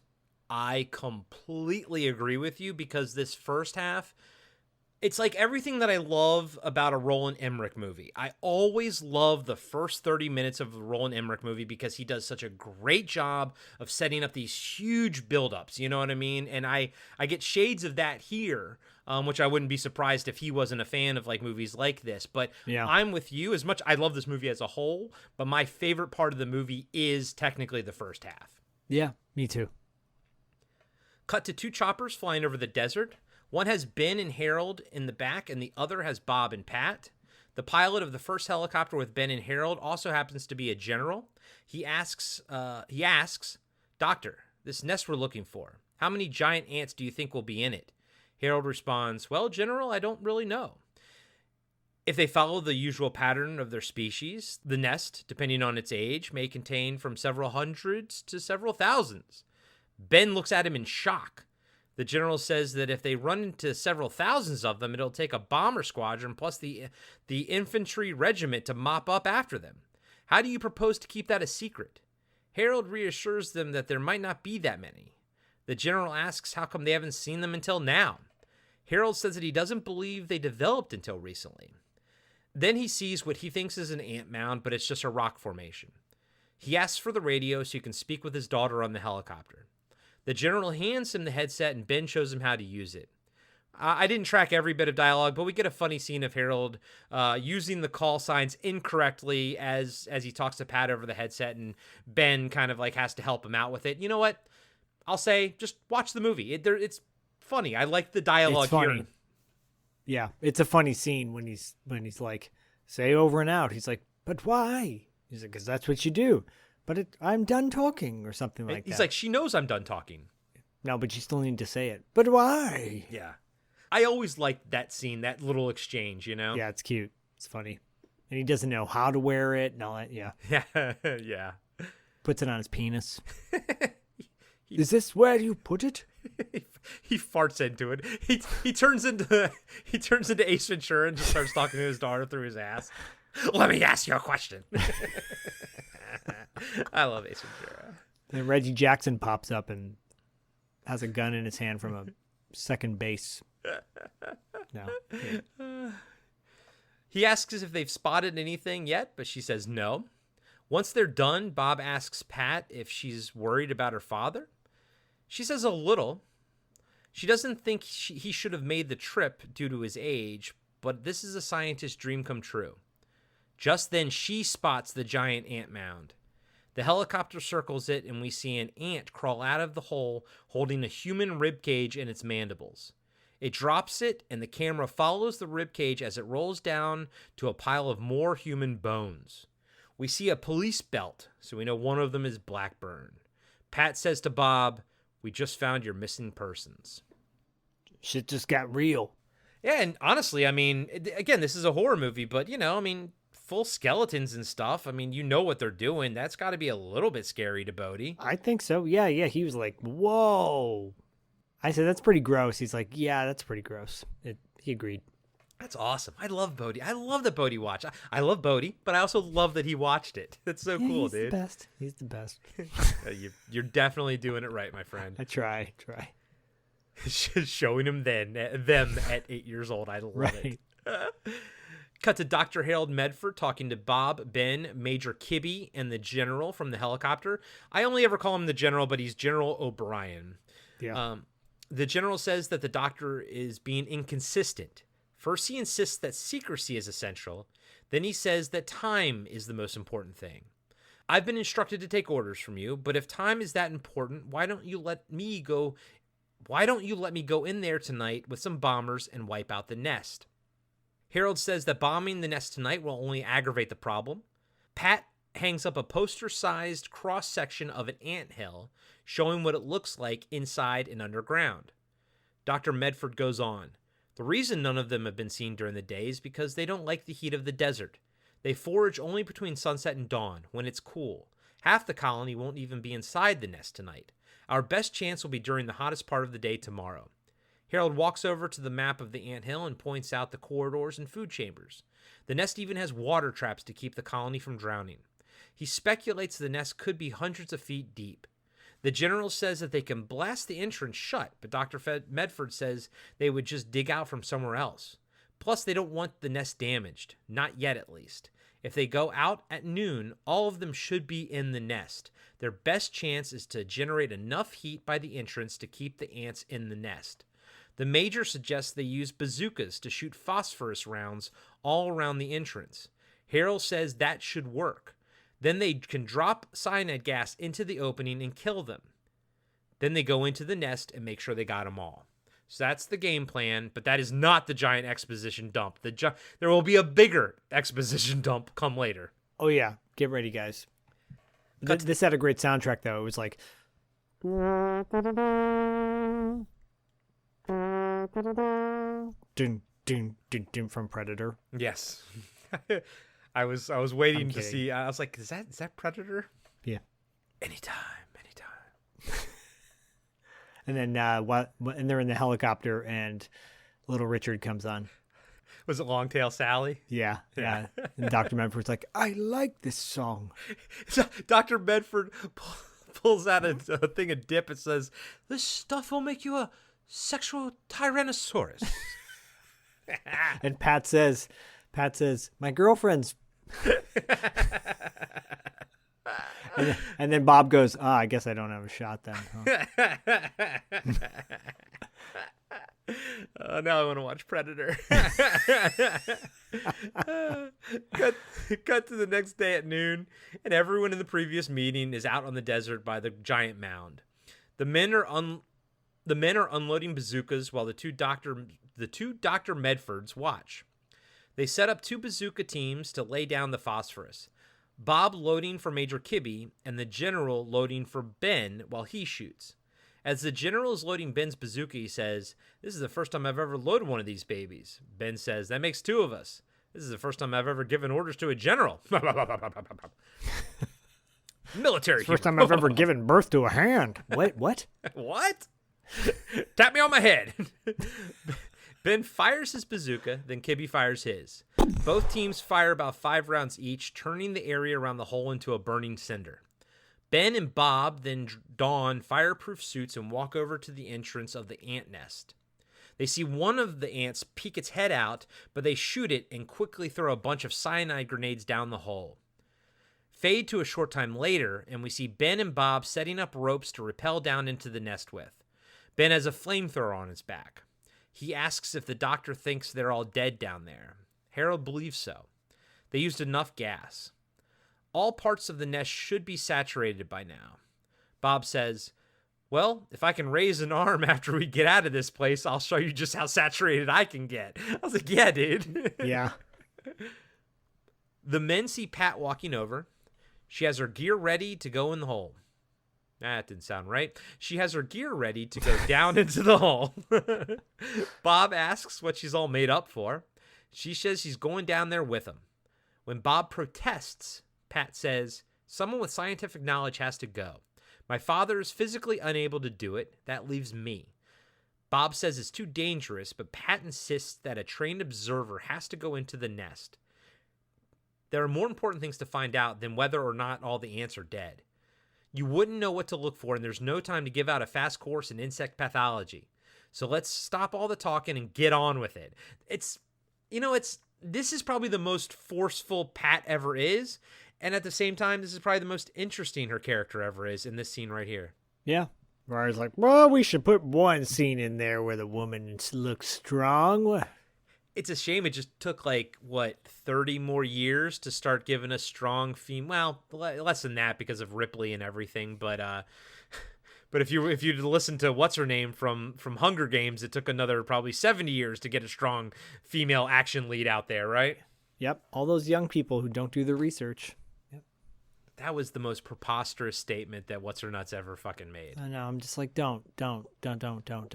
Just what was her name? What's her name? Who's Jennifer Lawrence. It's Jennifer Lawrence. Yeah.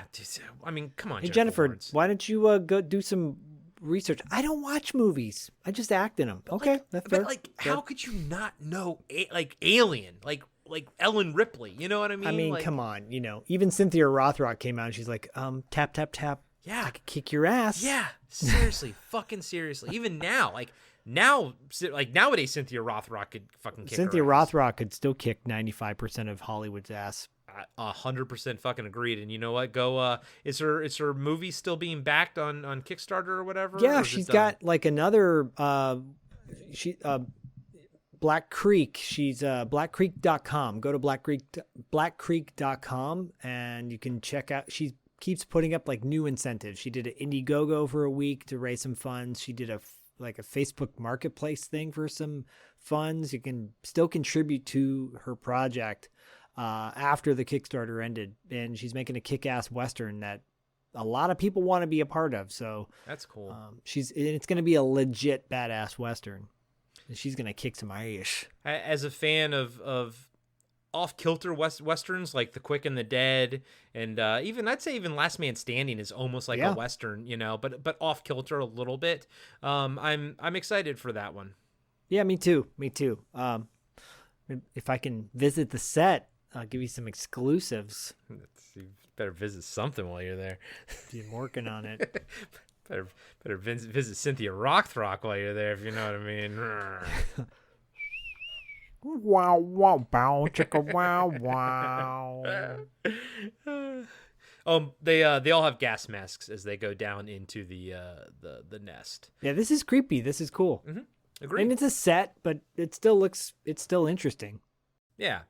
The team of 3 walk around the deserted corridors, passing by giant dead ants.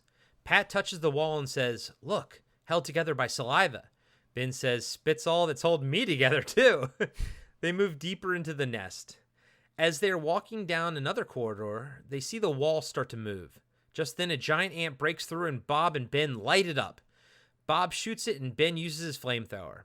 Bob asks how come the gas didn't kill him. Pat says the chamber must have caved in, protecting them. Bob says if they run into any more live ones, science or no science, they're getting out of there. The 3 of them make their way to the Queen's chamber. They see a bunch of lifeless eggs littered about. Pat makes her way to the bigger eggs in the back and sees that 2 have hatched. "This is what I was afraid of." She takes a picture, then tells the 2 men to destroy everything in the chamber. "Burn it. Burn everything."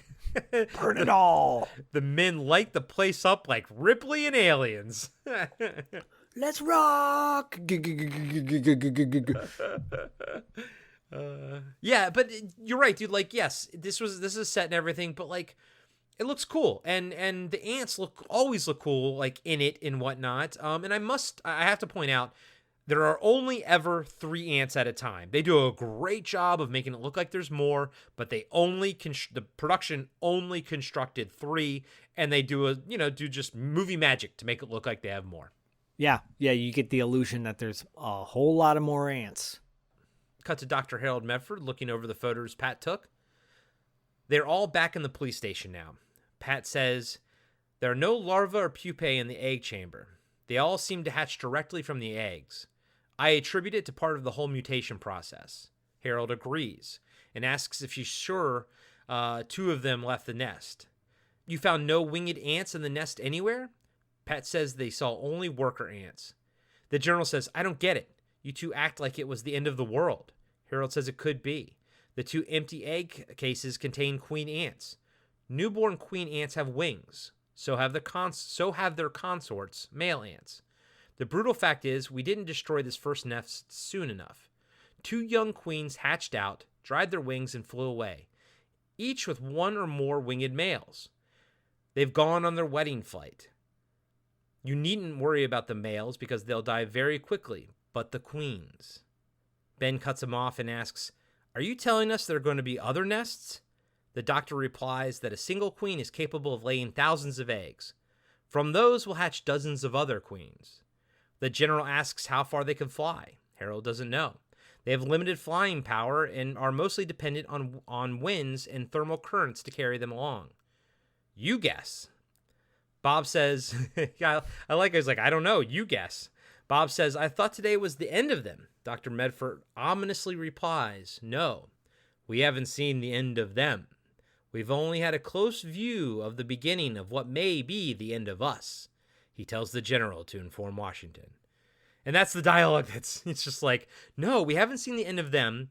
We've only had a close view of the beginning of what may be the end of us. What a cumbersome sentence. And I mean, he delivers it fine. And like you heard me, and I'll obviously trim it so it'll probably sound better, but Zach's heard me stumble a lot over the dialogue already in this movie, and it's of the time dialogue, you know? Yeah, I mean, they have some bulky lines to deliver, and they do it masterfully. And I might add that whenever I transcribe the dialogue exactly how it is, I always get the little blue under thing telling me that this is not grammatically correct. And I'm like, it's 1954 grammatically correct. How dare you? What are, God damn it, fucking paperclip showing up saying, do you need help? Donate now to get rid of the evil satanic paperclip. Oh, only Jesus Christ can determine what's spelled correctly or not. Not Webster's dictionary. Only Jesus Christ can save you from the paperclip Satan. Boy, oh boy. I hope, guys and gals, yeah, fuck organized religion. It's the fucking evil. Come on. It's fucking evil. You know. Boop, boop, boop, boop, boop. I really didn't appreciate the way you offended my religion in your episode titled Them. In your episode titled Fuck You. Titled Billy Graham's a piece of crap. Kenneth Copeland, fucking the devil. Oh, God. Cut to the Medford doctors and Bob and Ben in D.C. meeting with a room full of military officials. The doctors are starting up a film projector. One of the men in the room asks if Sergeant Ben Peterson's superior officers know about the ants. Ben says they do not.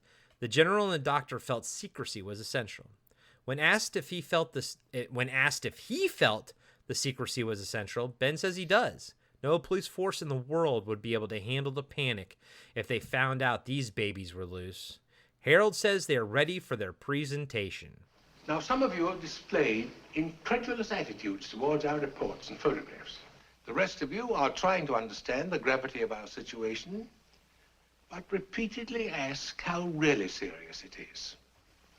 Now, for your edification, I've prepared a short film, which I hope will give you some idea of the nature of the creatures we're up against.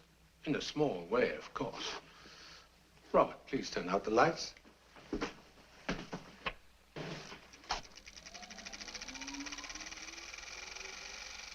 Now, these ants and related species are common to most of America. As a matter of fact, you can find them in backyards, empty lots, and fields throughout the temperate zones of the world. They haven't changed in either form or habits for more than 50 million years.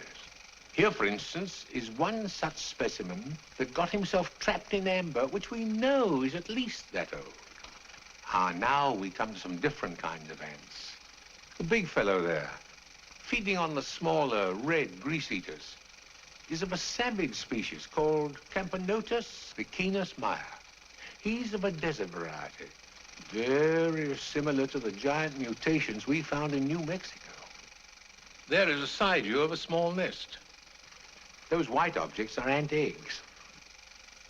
Ants don't see well at all. They hear, smell, and locate objects entirely with their radar-like antennae. Only after food or an enemy is located with the antennae are the savage mandibles put to work. Now, gentlemen, watch this demonstration of power. A pebble has blocked the entrance to the nest. That creature is determined to remove the obstacle. Note how the mandibles are used to grasp the pebble and finally pull it aside with only a slight assist from another end. Now, there's the same pebble on a laboratory scales. Balancing it is a dish containing 20 ants. We've learned that one of these quarter-inch long insects can lift 20 times its own weight. And that's equal to one of you lifting 1.5 tons or more. And here are rare shots of a newborn queen and her consorts. Technically, she should be referred to as a princess until after the mating flight. Now, there is a close shot of a winged male. The males are unequipped for survival beyond the mating and die soon afterwards. The queen flies on, or more precisely, is borne by the winds until her need prompts her to seek a place to lay eggs. Does a queen ever fly away from her nest once she's established it? No, never. She loses her wings after the wedding flight. See, one has dropped off now. Now she starts her function of establishing a place in which to lay her eggs and begin the nest. Queens live quite a long time. They continue to lay eggs from the one mating for from 15 to 17 years. Here are ants at war. As you can see, ants are savage, ruthless, and courageous fighters. This fight lasted 72 hours between those two alone. Ants are the only creatures on Earth, other than man, who make war. They campaign. They are chronic aggressors, and they make slave laborers of the captives they don't kill.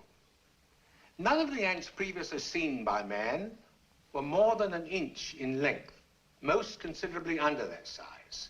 But even the most minute of them have an instinct and talent for industry, social organization, and savagery that makes man look feeble by comparison. How large were the ants you found? Oh, the smallest measured 9 feet in body length. That, gentlemen, is why you are here, to consider this problem, and I hope solve it. Because unless you solve it, unless these queens are located and destroyed before they've established thriving colonies and can produce, heaven alone knows how many more queen ants, man, as the dominant species of life on Earth, will probably be extinct within a year, Doctor.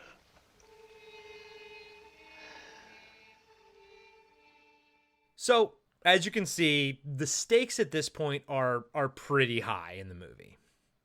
Yeah, and at this point I was like, oh, I'm getting a science video lesson right now. It goes along. I got to be honest. I really enjoy this movie a lot. Don't get me wrong. But this scene goes a little long where I'm just like, wow, I feel like I'm back in 7th grade science right now, learning about ants. Dude, I am 100% with you, my man. As much as I love this movie, I wouldn't call it a perfect film by any stretch of the imagination. Yeah. And I didn't, even now, I'm watching this, I don't understand why we need a 5-minute exposition dump like in the middle of the movie. And I feel like it's kind of just stuff that we already know, but it's like just human beings, like we sort of know it. But I guess they just really wanted to just emphasize the threat, I guess. Yeah, and it kind of restarts the momentum.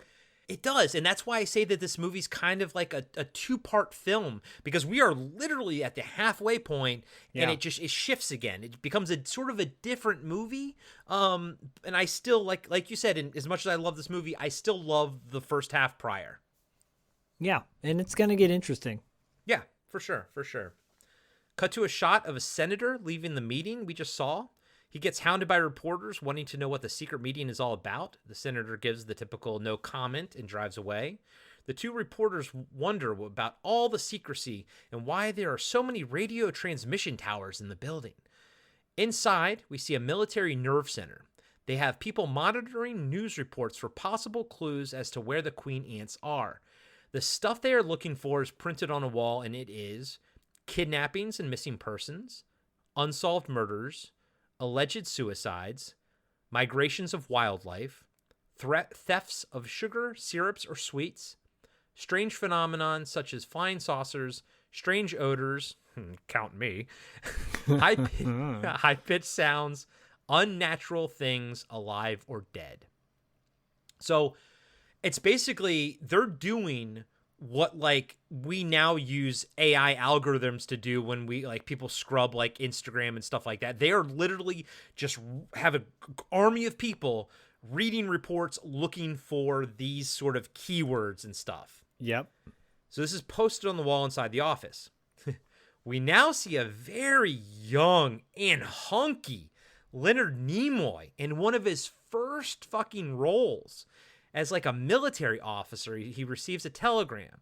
He looks at it and and the telegram reads, Brownsville, Texas. Alan Crotty, Lazy K Ranch foreman, insists reason for crashing his plane was due to seeing flying saucers shaped like ants. Crotty being held psychiatric ward, Mercy Hospital. Leonard Nimoy hands the telegram to the female enlisted personnel. I don't know military terms all that well.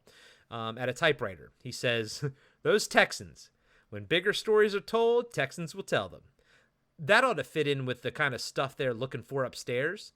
The lady asks if anyone knows what's going on. Leonard Nimoy says, no, real TS stuff, top secret. She sends the report up the chain of command. I did not recognize that was Leonard Nimoy until today. No, neither did you. Pointed it out to me. I'm like, oh, okay, sure. Yeah. And the thing is, he only has like side shots in this like very brief scene, so it's kind of hard to tell. But once you know it's him, you can tell it's him. I'm like, where's his pointy ears? His weird eyebrows and everything. That's natural, right? And here's where I noted the dialogue is of its time. He says, the report is TS, real TS stuff, top secret. Whereas if he was talking to an enlisted person, they would understand what TS meant. Him saying top secret was for the audience. I feel like we've just gotten better as a medium about telling the audience things without making it sound like you're telling the audience things. Yeah, no, this was a different time when they had to do that for everything.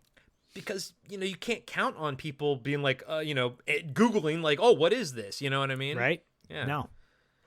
Cut to our 4 leads reading the message. Agent Bob Graham tells Major Kibbe they will be there in 3 hours, then leaves with Pat Medford, Dr. Pat Medford, leaving Ben and her father behind to continue monitoring reports. Ben takes a pen with a flag on it and plants it on a giant map right where Brownsville, Texas is. Cut to Bob and Pat talking to Alan Crotty, played by Fess Parker. Davy fucking Crockett. Davy Crockett. King of the Wild Frontier. I sing that, but with other lyrics. When you take a shit, when you're taking a dump. Oh, Davy. I sing it, I'm going to say, at least 5 times a week, my entire life. I'll sing something. There'll be different like lyrics, but I don't know if I've ever seen an episode of Davy Crockett, but I know exactly when I saw Fess Parker, who he was and what that was from, and I know that Davy Crockett song. So how big of a cultural phenomenon was that a movie or a TV show? I think it was a TV show, wasn't it? Okay. I'm not, I could be mistaken, but it was like 60s or 70s? Yeah, one of the parents named his kid after Davy Crockett. Okay. That's hard. That's hardcore. Okay. That's hardcore, dude. Wow. All right. I was like, oh, sure. Okay. Sure. But in this, he plays like a very like a gullible kind of soldier guy, and well. Did you get Jimmy Stewart vibes from him? What makes you think of that? Jimmy Stewart. Is there a ball gag on the table over there? Could you put it in my mouth? Okay, I'm gonna try to do his dialogue in the Jimmy Davy Stewart Crockett's voice. a movie, by the way. It's a movie. Okay, it's a movie. All right. I assume you were never a big fan of that, were you? I assume. I mean, I guess I grew up a little bit watching those kind of movies because my grandfather. But I was more of like a Lone Ranger kind of guy. If it didn't have an action figure for it, then I wasn't really into it. Oh, was Davy Crockett one of those live-action Disney movies that sucked back in the 70s and 60s? Yes. Ugh, I hated those movies. Hated them. Ugh. The wonderful world of Disney. Man, again, seeing Aliens at the age of 8 made me not really a big Disney kid movie guy, when I was a kid. I became a man really early in 1986 when I saw Aliens in the theater with my mother. I saw it with my father. You saw it with your father. Did you? I forget. Did you see Aliens in the theater with your mom? Or yeah, did you? I saw Aliens and The Fly back to back. It was a double feature. Christ, that's a long double feature, by the way. Oh yeah. I think the movies ended like at 10 o'clock at night or something. I saw it at the Meridian Quad in San Jose, California. But you were closer to 10 at that age. I was closer to probably 8 or so. I was 10, but still, I don't think I'd still... Yeah, 10. I could show Bodie it at 10. Would you show him The Fly at 10? No. No. You know that scene when he brings the hooker home or whatever, and she's like she's sitting in the chair with her jacket on and nothing underneath, and as a 10-year-old, I was like, This feels weird. You're like, this isn't right. I shouldn't be here. Why is my head moving like this in scanners? Dude, I'll still say the most awkward movie-going experience of my life was watching Single White Female in the theater next to my dad. I was 13 or 14 or something, and I was into everything I was seeing, but at the same time I was sitting next to my dad, and so that was awkward. But doesn't she diddle herself in that too? Yes, and I couldn't wait to get that movie on VHS to rewatch it, but at the same time, again, sitting next to my dad. Weird. Hey, did you? Oh shit! It's my dad. Did you see that shit? Oh, sorry, Dad. By the way, wait till I have a podcast where I can talk about this stuff. Exactly. But by the way, happy birthday to my dad. He's yeah, happy birthday to your dad. He would have been 70. He would have been 70. So right on. So, Alan Crotty, played by Fess Parker. Crotty, not karate, but Crotty. Yes. Crotty. What an unfortunate name. The pilot is upset about being in a nut house, quote unquote, a nut house, guys. Well, I don't want to be in this nut house. When he knows he's not crazy. I saw these things. Okay, I can't do it. Yeah, you can. Yes, you can. I'll say, Jeremy Stewart. Okay, here we go. I saw these things with my own two eyes. You think anyone can make up a story like that? A guy would have to be nuts to. Oh, no. he realizes what he's saying, and then he goes over to Major Kibbe and points out the wings on his chest. Look. I'll say, Jeremy Stewart. I always have to start with my what I know. Yeah, Jeremy Stewart. Okay. Pump the brakes. Pump the gas. Pump the gas. Look, you're a flyer. You didn't get that yard goods on your chest sitting on the ground. You've seen guys blow their stacks, haven't you? You think I act and talk like a guy who's lost his marbles? I do like how Kibbe's like, nah. He's like, nah, dog. You don't, you know? Pat asks for Mr. Crotty to tell them what he saw. I've already told these head-shrinking doctors 4 dozen times. Jeremy Stewart. I tell it and I get laughed at and clucked over and laughed at. He sits down and looks at everyone in the room. You promise not to laugh at me? Bob says, they promise. All right, Jeremy Stewart. Okay. Okay. Jeremy Stewart. Jeremy Stewart. Okay. I was flying south from Corpus Christi, heading here, Brownsville. I turned in from the Gulf, heading for the airport about 20 miles out. And all of a sudden, I see these flying saucers. 3 of them. 1 big one and 2 little ones. I had to do some fancy flying or they'd have run right into me. Jeremy Stewart. I went into a dive and lost them. And I sat down in the first place I saw. So it was a street. I'd never been so rattled in my life. I cracked up a little, sure. I plowed into an old Ford and ended up on someone's front porch. I'm losing it. Jeremy Stewart. But who wouldn't lose their head a little after something like that? Pat asks, they were flying saucers? Mr. Crotty says he doesn't know what else to call them, but they were shaped like ants. He says the big one was 15 feet long and had wings, and the other 2 seemed to be chasing the big one. Jeremy Stewart. They were zooming around like regular kamikazes. About scared me out of my pants. Excuse me, ma'am. Pat tells Mr. Crotty that they believe him. He gets excited and starts to ask them to get him out of there. But she cuts him off and asks which direction the flying saucers were going. He says, due west. Bob stands up and says they'll talk to the doctor about getting him out of there. Mr. Crotty is very appreciative of this. Outside in the hallway, though, the doctor meets up with Bob, Pat, and Major Kibbe and asks how the talk went. Bob says he should keep him locked up.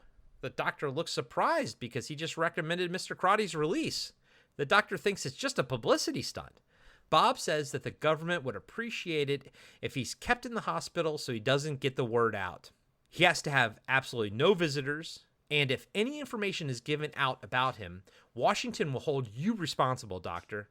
I'm sorry I can't tell you why this is essential. We'll let you know as soon as possible. We'll send you a wire and tell you when he's well. Pat, Bob, and Kibbe leave the doctor standing there, bewildered.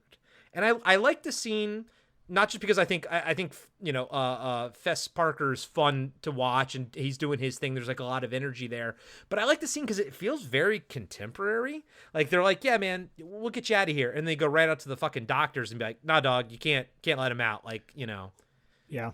It seems like every conspiracy theory, and I mean, they do. I do believe that things start things start truthfully somewhere and then kind of spiral outwards. But I think this kind of shit did happen. Yeah, I wrote that down. I'm like, oh, this is very timely. Right? Poor old Mr. Crotty. Ding, ding, ding. You were stuck in a psycho ward. Is that the Mr. Crowley song? Yes. Good man. Who sings that?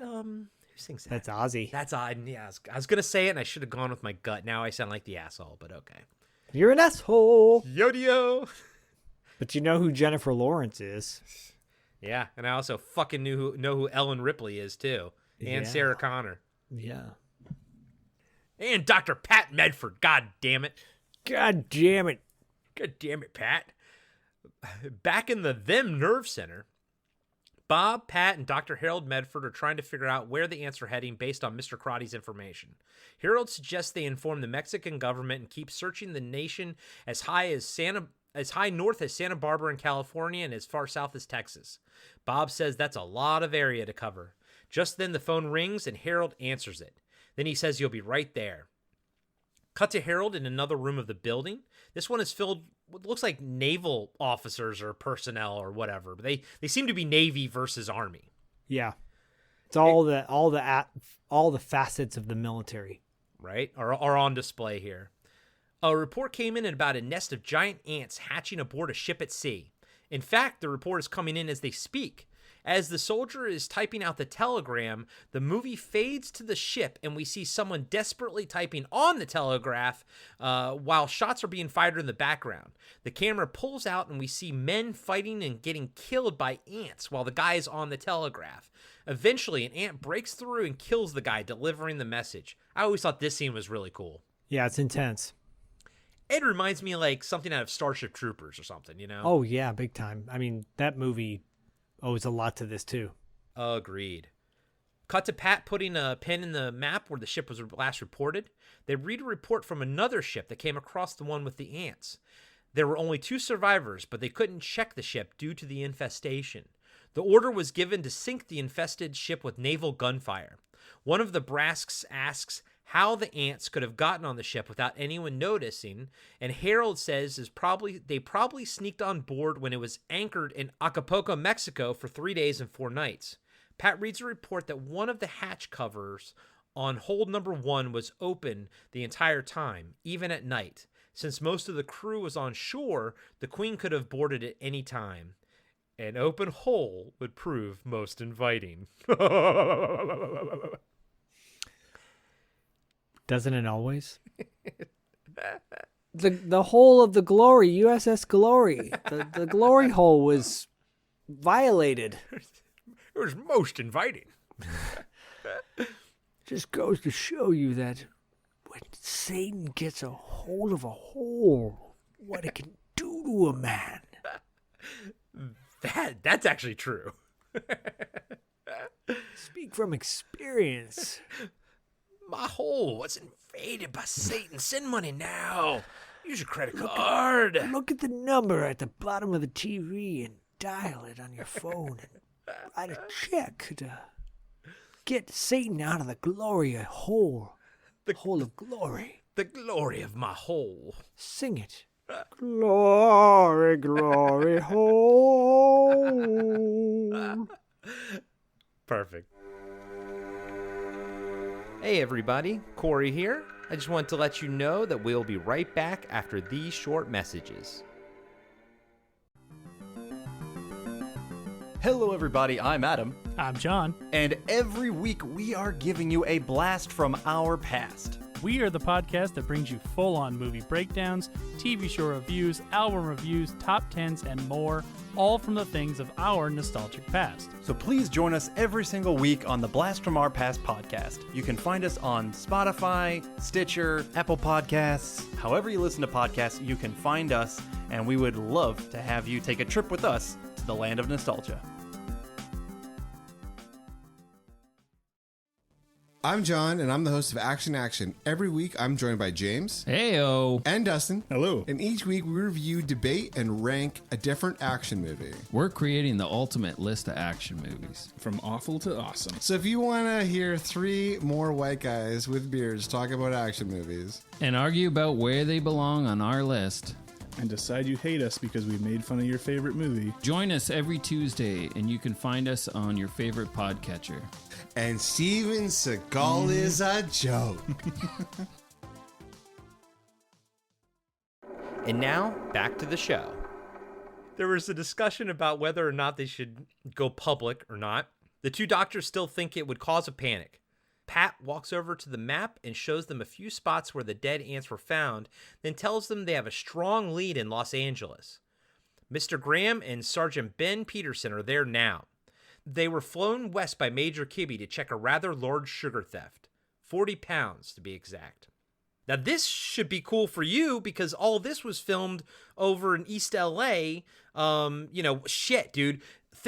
So many movies we've already seen using like the First Street Bridge and in between the 1st and 4th Street bridges and stuff like that. Yeah. We've seen all of this shit before, but I mean, this is 1954, dude. It's really cool. It's really cool to see the modernization now, but like the LA River, you're going to see the LA River in this, quote unquote, LA River, and it's currently full. It's currently full. No, I've never seen it full. Neither have I. Wow, you guys have been getting that much rain? Yep. Wow. Damn, dude. Damn. And as of this recording, we're going to get some more pretty soon, too. Damn. I mean, I was just going to say that, like, LA River in this movie looks exactly the same as it does now and exactly the same as we see it in movies like Drive and shit like that. Yeah. But right now, today, in end of March of 2023, it actually has fucking water in it. That's has amazing. Water in it, and you can't just drive your car in it like they do in this. Yeah, like they do in this and every other fucking movie and everything. Yeah. Wow, that's wild, dude. I didn't know you guys were getting that much rain. I know that on an episode the Carpenter Factor that we did a couple weeks ago, you were getting a pretty heavy downpour. I could actually hear it, dude. I could hear it on the episode. Yeah, to the point where I'm like, you might want to edit the sound on this because it's dumping down right now. Spoiler alert, there was nothing I could do. But it only lasted for like 3 minutes or something. Like the downpour wasn't very long. It's crazy. Yeah. We've been getting a lot of up here as well. So cut to Ben and Bob at the local train yard in Los Angeles. They're inspecting a boxcar with a giant hole in the side of it. Like Gramps Johnson's store, the hole was ripped outwards, not in. Gramps Johnson. I mean, his legacy lives on through the entire fucking movie. His Shriggle Johnson legacy. There you go. Yeah, that thing fucking just got wasted by the formic acid, just melted his jaw. My dick, what am I doing with my dick? I'm Gramps Johnson. Gramps Johnson. My Gramps Johnson's gone. My Gramps Johnson melted off. Oh, just kill me. Kill me, ants. Kill me. Kill me now. Well, Joe, what's the point? Seriously. Bob asks the local detective when it happened. It was last night. The night watchman reported it. Ben asks where he is now, and the officer says he's in lockup because they think he stole the sugar. Bob and Ben go to see the night watchman, but the detective stops Ben and asks, "The least you can do after spoiling my day off is telling me how come a government cop is so interested in this deal." Ben looks at him and says, "He's got a sweet tooth," and then fades to the next scene. Yeah, that's nice. You do get the sense that they do mention a lot in here about, like, why are we doing this on a Sunday? Can't the ants wait, you know? And you realize that, like, man, back in the day, fucking, even, like, the cops, like, ain't nobody working on a fucking Sunday. Satan works on a Sunday. That was perfect. That was fucking perfect. I was going to add, if you want to see a really fucking cool shot of downtown LA completely abandoned, go watch fucking Omega Man with Charlton Heston. And there's a cool ass helicopter scene of him driving through the city and like no one's there. And it's not fucking CGI because they didn't have that back then. It's because they shot it like at 5 a.m. on a Sunday, you know, in LA. And back in the day, downtown LA was all commerce. No people lived down there fucking like at all. And it is a I'm not the biggest Omega Man fan. I think it's fine. I love that book, by the way. I Am Richard Legend. Matheson. Yeah, Richard Matheson's I Am Legend. It's one of my favorite books. It's a novella, but I love it. But if you've never seen Omega Man, it's worth checking out for just that shot alone. Better than I Am Legend with Will Smith. I 100% fucking agree. I saw that in the theater. I got so excited about halfway through that movie because I remember my friend sitting next to me. I tapped him. I go, they're going to do it. They're doing I Am Legend. Everything is right, you know? And then the ending, they didn't stick the landing. And I was like, nope. Oh. And that's one of those stories, without giving it away, that's one of those stories where sort of everything hinges on the very end. And it's sort of one of those things where you realize, oh, I've been looking at everything wrong this whole movie. So if you don't do that, then you literally miss the entire fucking point of the story. Yeah. I'm glad we're simpatico on that. Simpatico. Que simpatico. Que simpatico. Cut to Bob and Ben talking to the night watchman. He says he's been with the railroad for almost 30 years and never had a blot against his record. Bob says that the detective seems to think he made a deal to look away while someone stole the sugar. What kind of sense does that make? Is sugar a rare cargo? Is there a black market for it? Did you ever hear a fence for hot sugar? He makes some good points. If I was going to make a deal with crooks to steal something, it wouldn't be for 40 tons of sugar. And I swear I didn't hear a thing Friday night. I mean, you make a compelling case, man. Yeah. Just then, Ben comes to the door and we see a woman crying in the next room. He says to Bob, that woman just identified the body of her husband. I want you to see him right away. Bob and Ben go to leave, but before they do, they tell the night watchman he can go home. They don't think he has anything to do with the stolen sugar. So since he didn't see the ants, they can let him go, you know? And that guy, I didn't track who that guy was, but I've seen him in Westerns and other things. Yeah, he looked familiar as well. To me, he looked as familiar as the morgue guy or the doctor guy at the beginning, you know? I just like, where have I seen him before? It's like, I don't know. Bunch of Westerns, I think, mostly, that I recognize him from. At the morgue, Bob and Ben are looking at the body. We don't see what they're looking at, but the doctor says, I don't think this happened in a machine, because any machine that pulled him in hard enough to tear his arm off the shoulder would also have chopped up his face. Look at the deep laceration across his chest. I can't figure it, except he died from shock and loss of blood. Ben says that the police found him this morning at 6:30. His car jumped over a curb and ran into a signboard, but not hard enough to do that. They couldn't find the other arm. His wife said he left the house around 5:45 and had their 2 kids with him. No sign of the kids yet. And I like the description of what happened to him because you don't see it, but that's a gnarly fucking wound, you know? It's, just based on the descriptions and everything. And I just want to backtrack really quick. That actor that we mentioned, his name's Dub Taylor. He died in 1994 at the age of 87. He was in a bunch of amazing movies. I'm going to list off some of the movies. Please. The Getaway, Sam Peckinpah's The Getaway, The Wild Bunch, Thunderbolt and Lightfoot with Clint Eastwood and Jeff Bridges. He was also... I thought you were going to say Thunder Lips. He was in Thunder Lips. A really underrated cowboy movie called My Heroes Have Always Been Cowboys. Oh, okay. He was in Starman, the TV series. No. For one episode. Cannonball Run 2. He was in Soggy Bottom, USA. 1941. He was in The Rescuers. He was the voice of Digger in The Rescuers. I mean, this guy, he's been in a lot of... Doc Hooker's Bunch. I think he was one of the leads in that. Gator with Burt Reynolds. Anyways, the list goes on and on. He was in over 260 movies and television series. So, Dub Taylor, worth mentioning. Jesus, I really didn't think there were going to be that many people in this movie. Like when I first picked it, you know, and for us to discuss, I just didn't think so. But that's pretty impressive. Yeah. I mean, you should, I think people will appreciate the fact that we gave him a shout out because he's a legendary actor. And thank you for pointing that out. I appreciate it. Cut to Bob talking to the widow. They ask if her husband was accustomed to taking the boys out so early in the morning. She says that since her husband works 2 jobs, the only time he has to play with the boys is on Sunday mornings. Bob asks where they usually go, but it varies. Boat rides at MacArthur Park. I just liked hearing the MacArthur Park.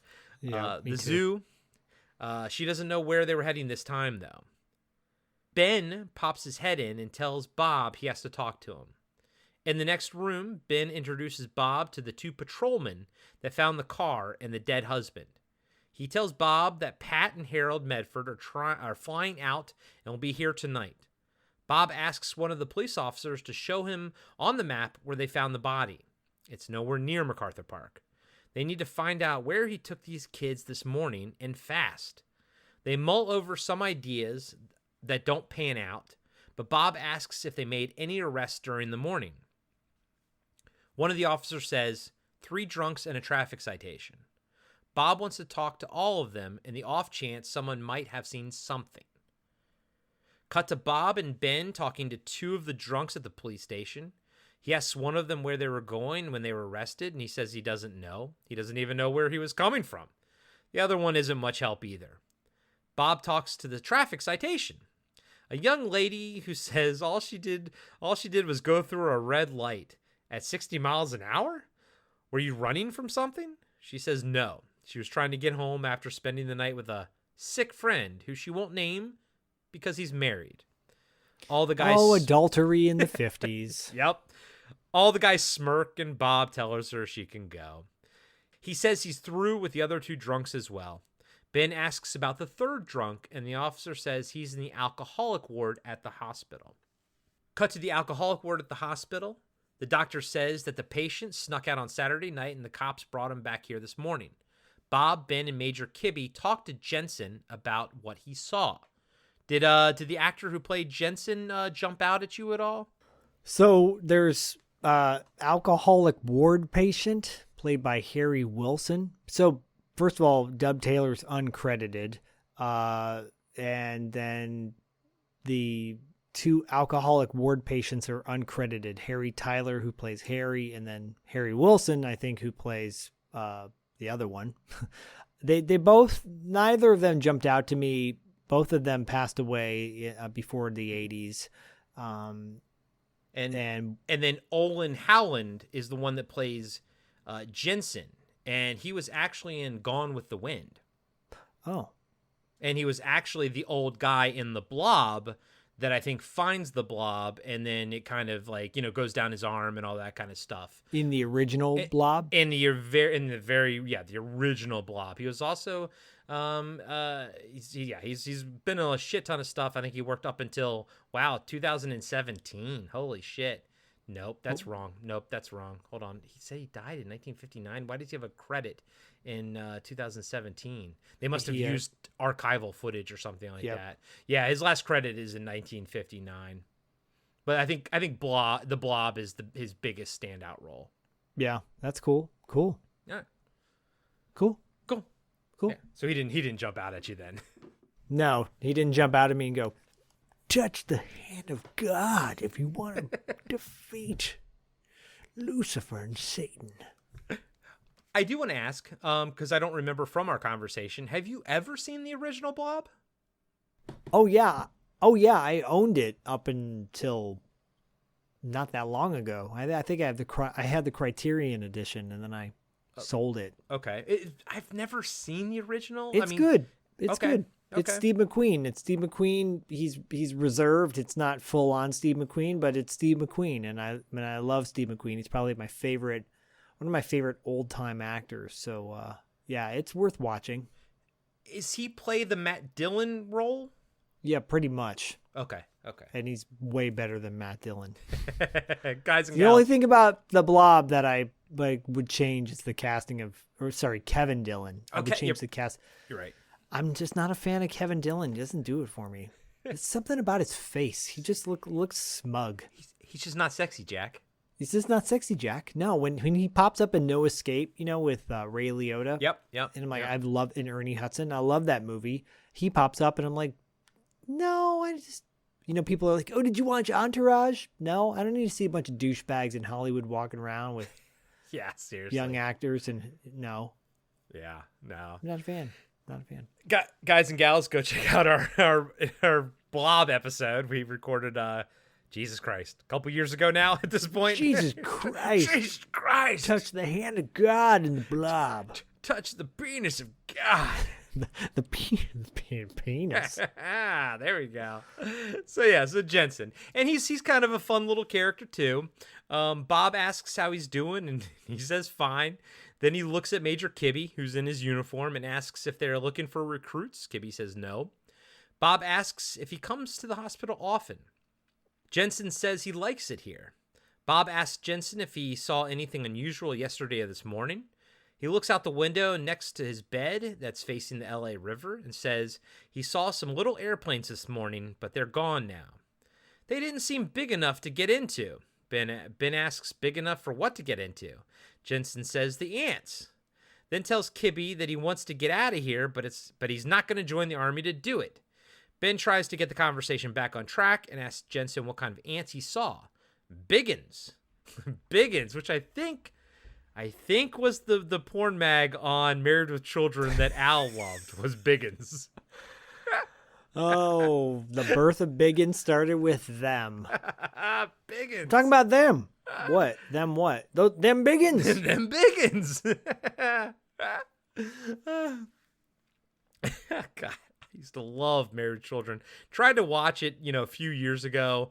It's a tough watch. It's one of those sitcoms where the laugh track or the audience explodes after every line, and you're just like, oh my God, can I get through one scene without the audience laughing like 50 times, I've heard a rumor that I believe it was our buddy Fern said they're doing considering an animated version of Married with Children. You know what? I'd be on board for that, man, to be I'm honest okay with with that. Yeah. I'm okay with that. Me too. Because I mean, as much as I'm not like into it now, I mean, it was a huge part of my childhood. I grew up watching Married with Children. Same. Booty time, across the USA. Booty time. Yeah. So Biggins, he looks out the window again and says they aren't there now, though. Mostly at night I see them. Ben asks where, but Jensen looks back at Kibby and says he'll make him a deal. You make me a sergeant in charge of the booze and I'll enlist. Then he dives under the blankets and sings, make me a sergeant, charge the booze, make me a sergeant in charge of the booze, over and over until Bob stops Jensen and demands he tells them where he saw the ants. Jensen says in the river. Bob turns around and looks like he does like one of those mother of God looks, Yep. He looks out the window and sees the dried up LA River. I did like when Jensen was like, I saw water in there once and I don't remember when. But Zach remembers when. I remember. It was on Friday. And this will be you in like 50 years talking about, I remember when I saw. Give me a beer. Ah! I'm a fucking parrot. Touched by the hand of God. He points out the large openings in the side to Ben. Jensen, how long have you seen these things? He says a long time. Ben reminds Bob that Jensen was admitted 5 months ago. Jensen then goes back to singing, make me a sergeant in charge of the booze, while Bob and Ben and Kibby leave. The guy next to Jensen says, please, my nerves. Yeah, it's so weird. Dude, this guy looks exactly like a Dick Tracy fucking goon character. Yeah. He's like Jaws, that guy Jaws, that actor. But Jaws, from the James Bond movies, but the 1950 like tramp version, Yeah, it's a combination of like some old-timey actor and Richard Keel. I'm like, whoa, I did not expect that voice to come out of that guy. And you've seen the Dick Tracy movie, right? Oh, I had the action figures. You know, I take it back, and I like Dick Tracy, and I do think he's a Dick Tracy character. In Rocketeer, remember the goon with the trench coat? That's what this guy fucking looked like. That guy, yeah. Yeah. But that guy already, he looked like a Dick Tracy character because he's all makeup and everything. That guy did, yeah. That was one of the highlights of the Rocketeer. By the way, Rocketeer doesn't hold up. You mean Jennifer Connelly's breastises weren't the highlight of the Rocketeer? That holds up. Yeah, it does. I remember watching it with Bodie, and I'm like, okay then. You know that line in Raising Arizona when H.I. is sitting at the parole board, and he's like telling him he's not going to go back to jail anymore or do anything bad, and he goes, and the parole board's like, okay then, and then he gets back in jail. You know, I'm not going to do it again. Okay then. Fucking love that movie, man. Fucking love it. And you know what? I like Rocketeer too, but I agree with you. I want to like Rocketeer. It just doesn't hold up. Right. And I have seen it recently, but that movie's always had not the best pacing. I think it's a bit slow, but like the Rocketeer stuff, I fucking love. Me too. Jennifer Connelly stuff, obviously I love, but obviously I'm not showing it to like my 8-year-old son or something like that. But I always felt like the pacing was kind of shitty in that movie. The pacing is shitty. They should have just made it a fun adventure movie with more about the whole. Yeah, it does something. That movie deserves to be redone. But keep the look of the Rocketeer 100% because they nailed that right out of the gate. Keep everything about the special effects and whatnot the same, but yeah, and rehire Billy Campbell because I love that dude. Yeah, I like Billy Campbell. I always thought he should have had a better career than he did. He was on a sci-fi series. Didn't we watch a sci-fi series with him? We did. We started watching it, and then it kind of just, I think it fizzled out. It got us. shitty. Yeah, it got kind of shitty. Look at us, a couple watching a series together. I know. Until we lost interest. Cut to Bob, Ben, and Kibby, Major Kibby, being driven through the LA River to one of the sewer drains by one of the police officers from earlier. Bob asks where the hospital is, and the officer points it out. They use that landmark to get a direction on where the ants might be. As they are walking around the river, Bob finds a kid's airplane model. He hands it to the officer and tells him to get on the radio and find out if the widow knows if her kids have a toy like that. Kibby, Bob, and Ben look around the area. They walk up to one of the huge storm drains. And if you guys don't know, in LA, these storm drains are so big you can like drive a car into them. Yeah. Put a note on that airplane, by the way. Airplane may come up in our next breakdown. Oh. That kind of, that like toy airplane, model airplane. Just make a note of it. Okay, interesting. Ben finds tire marks in the mud. Then Kibby calls them over and points out another track in the mud. It's the same as in the desert. Bob says, "It's them, all right. Drink, everybody." Yeah, you should be drunk by now if you do every time they say them. They stand by the entrance of the drain, but Ben says he doesn't smell any formic acid. Bob agrees, but thinks this could still be the location. All the pieces add up. They suspect the dad tried to get away, but died in the car. That just leaves the location of the kids. Ben thinks they ran into the storm drain to get away. Just then, the cop comes back from the car and confirms that the plane did belong to the kids. He says the widow just remembered her husband used to bring the boys down to the river to fly it. Ben asks where the tunnels go, but the officer doesn't know for sure. There are more than 700 miles of them under the city. I don't know if that's accurate or not, but if it is, that's insane. Well, I wonder if that counts all those other tunnels and whatnot. You know, remember the ones from like I think True Detective season 2 and everything. Like, oh yeah. And by the way, guys and gals, we got like I think 15 minutes left in the movie, but a lot of stuff happens pretty quickly. Cut to a bunch of reporters standing outside a room. When a man comes out, they hound him, asking why the army is sending troops into the LA area and why is there a special press conference being held at 5 p.m. on a Sunday. Again, on a Sunday? It's the day that you're supposed to rest. God day. Jesus Christ said so. The day to send me money for my private number you see at the bottom of the television. You can do layaway. We take Discover. God takes Discover, MasterCard, American Express, and Visa. Don't give us food stamps. That's the devil's way of keeping the oppressed. Don't actually go out and help somebody. No. Give me the money instead. Yes. Yes. I need a new house. I need my 5th mansion. Just then, another man comes out of the office and tells the reporters that they can come in. Inside, there's a table of military brass and Dr. Medford. There are about 20 reporters packed in the room, as well as microphones and TV cameras. An older man addresses the reporters and says, "Gentlemen, you've been called here to be informed about the most serious crisis the city has ever faced. There's no time for questions. Please listen carefully so you can report the facts accurately to the newspapers." Oh, things have changed dramatically. Yeah. Yep. He introduces Dr. Harold Medford and our General O'Brien from earlier, and other members at the table.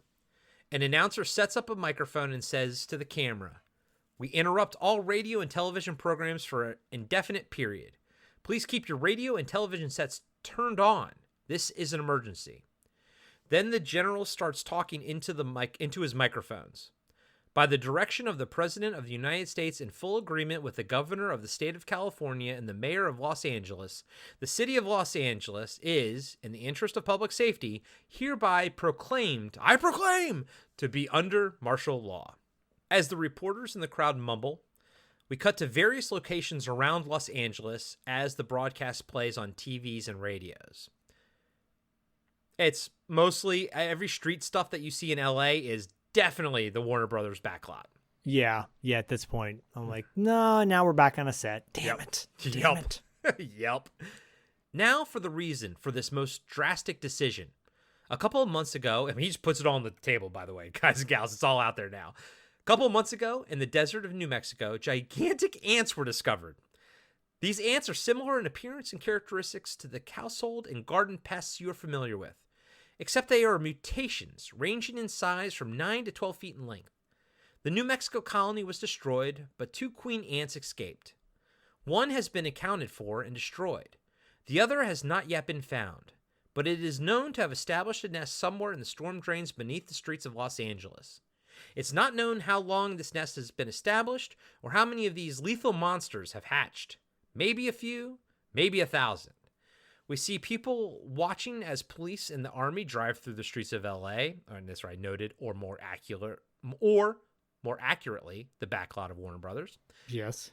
If new queen ants have hatched and escaped this nest, other American cities, even now, may be in danger. These creatures are extremely dangerous. They have already killed a number of persons. Stay in your homes. I repeat, stay in your homes. Your personal safety, the safety of this entire city, depends on your full cooperation with the authorities. Can you imagine getting this information dumped on you? And you're sitting in your home, Zach, it's 1954, but you're in Santa Monica right now. Yeah. There are giant ants under your feet right now, essentially, and they've killed people. He doesn't sugarcoat it at all. Just gave me goosebumps. Yeah, sugar-coated. But what the fuck, man? Terrifying. It's terrifying. It's, that would be okay, we're time to go. Panic in the streets. Panic in the streets. Panic in the disco. Yes.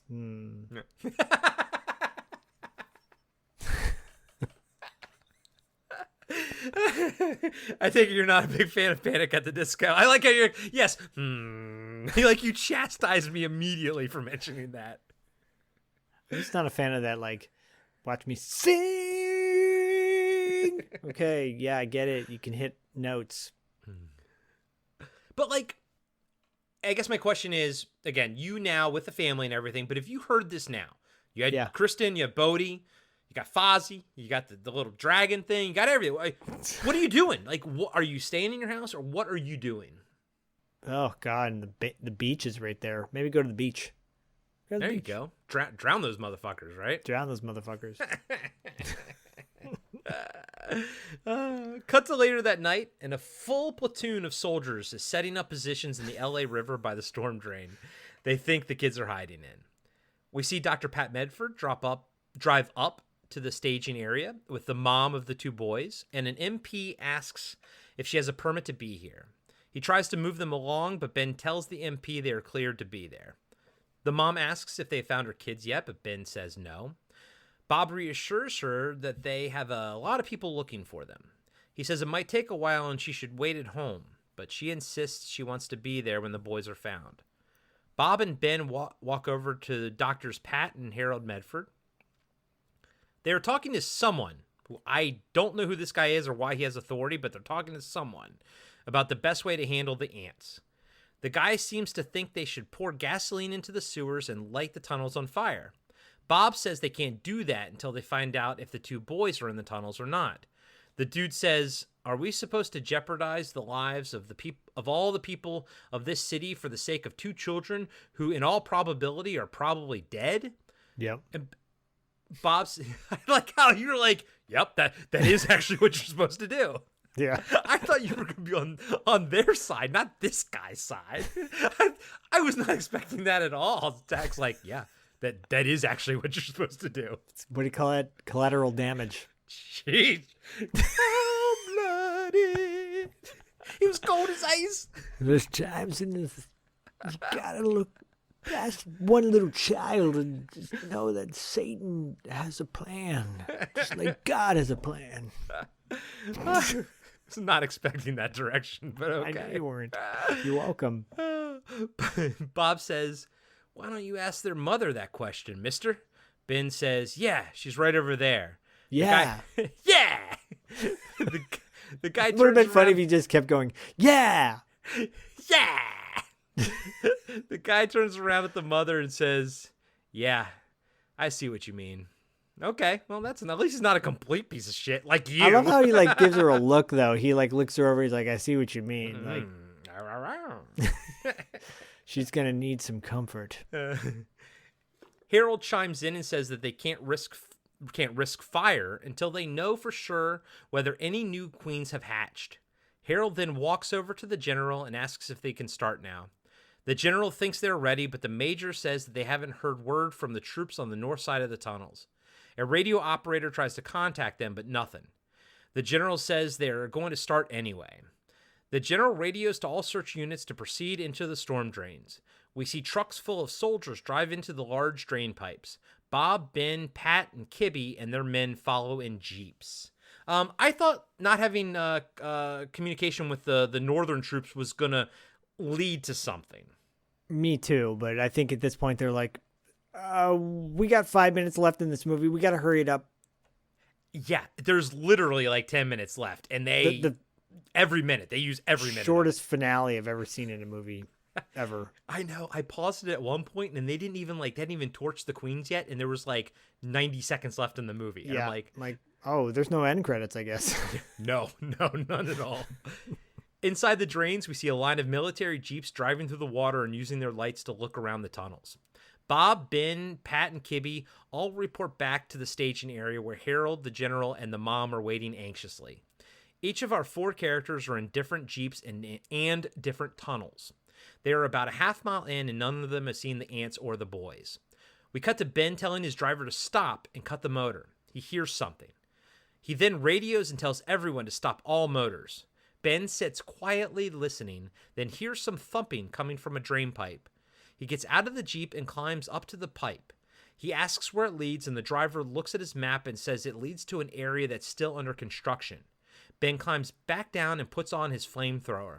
His driver radios back their location and that they may have an idea where the boys are. Ben tells the driver to radio and have the construction lights turned on in the tunnel while he climbs in with his flamethrower. We see everyone patiently waiting to hear word from Ben as he crawls through the access tunnel. As Ben reaches the end of the access, he yells out for the kids. They yell back. They're in the construction tunnel. Ben yells back to his driver that the kids are alive.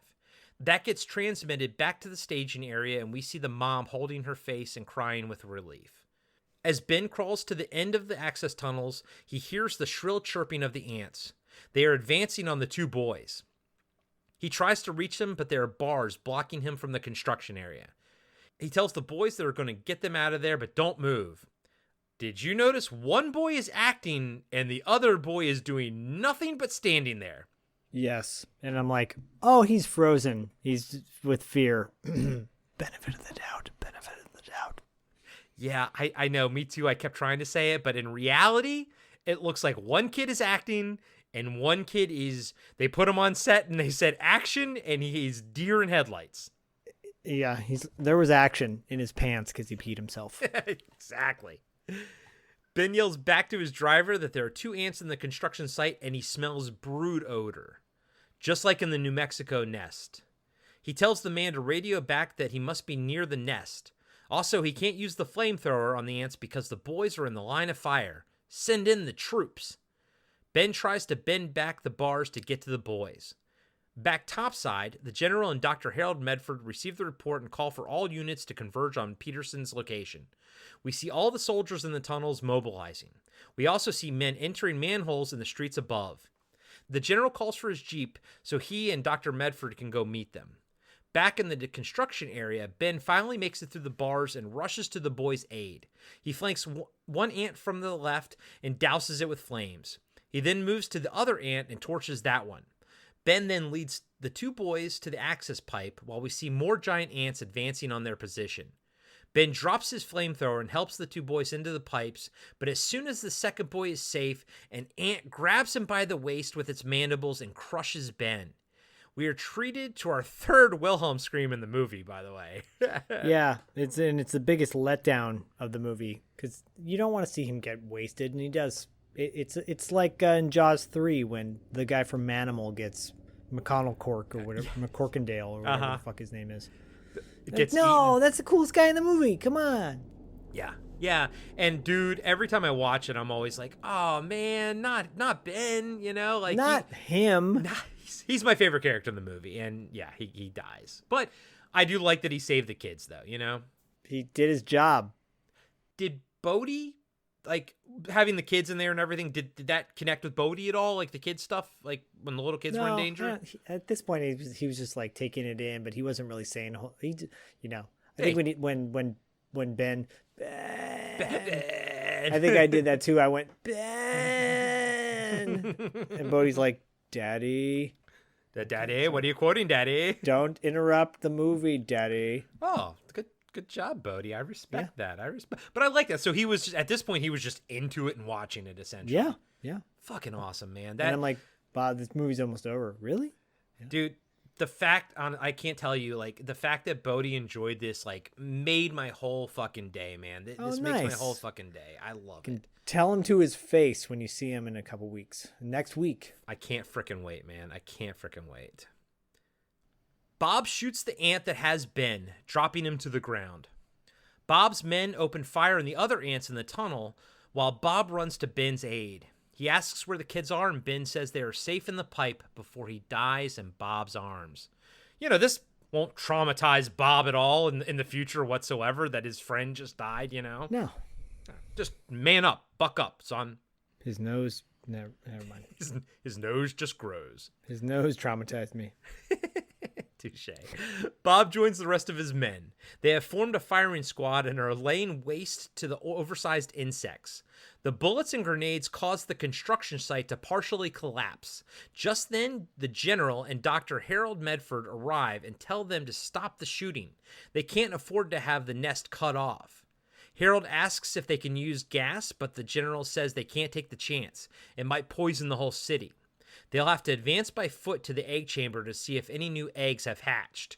Man, this is like a fucking Aliens Colonial Marines scenario if I've ever heard one. Totally. As Bob and his team walk further into the tunnels, they shoot at any ants they see. One soldier is crushed under debris, and we get our 4th Wilhelm scream from it.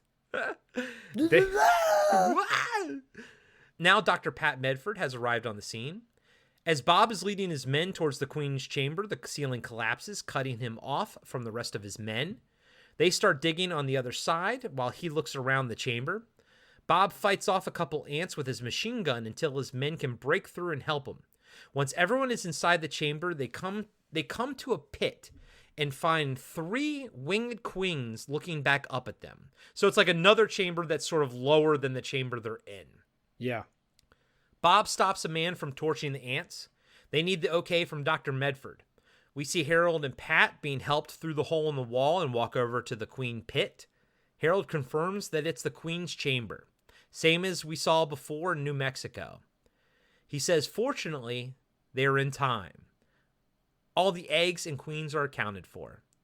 The general gives the order to burn them, and everyone fires up their flamethrowers.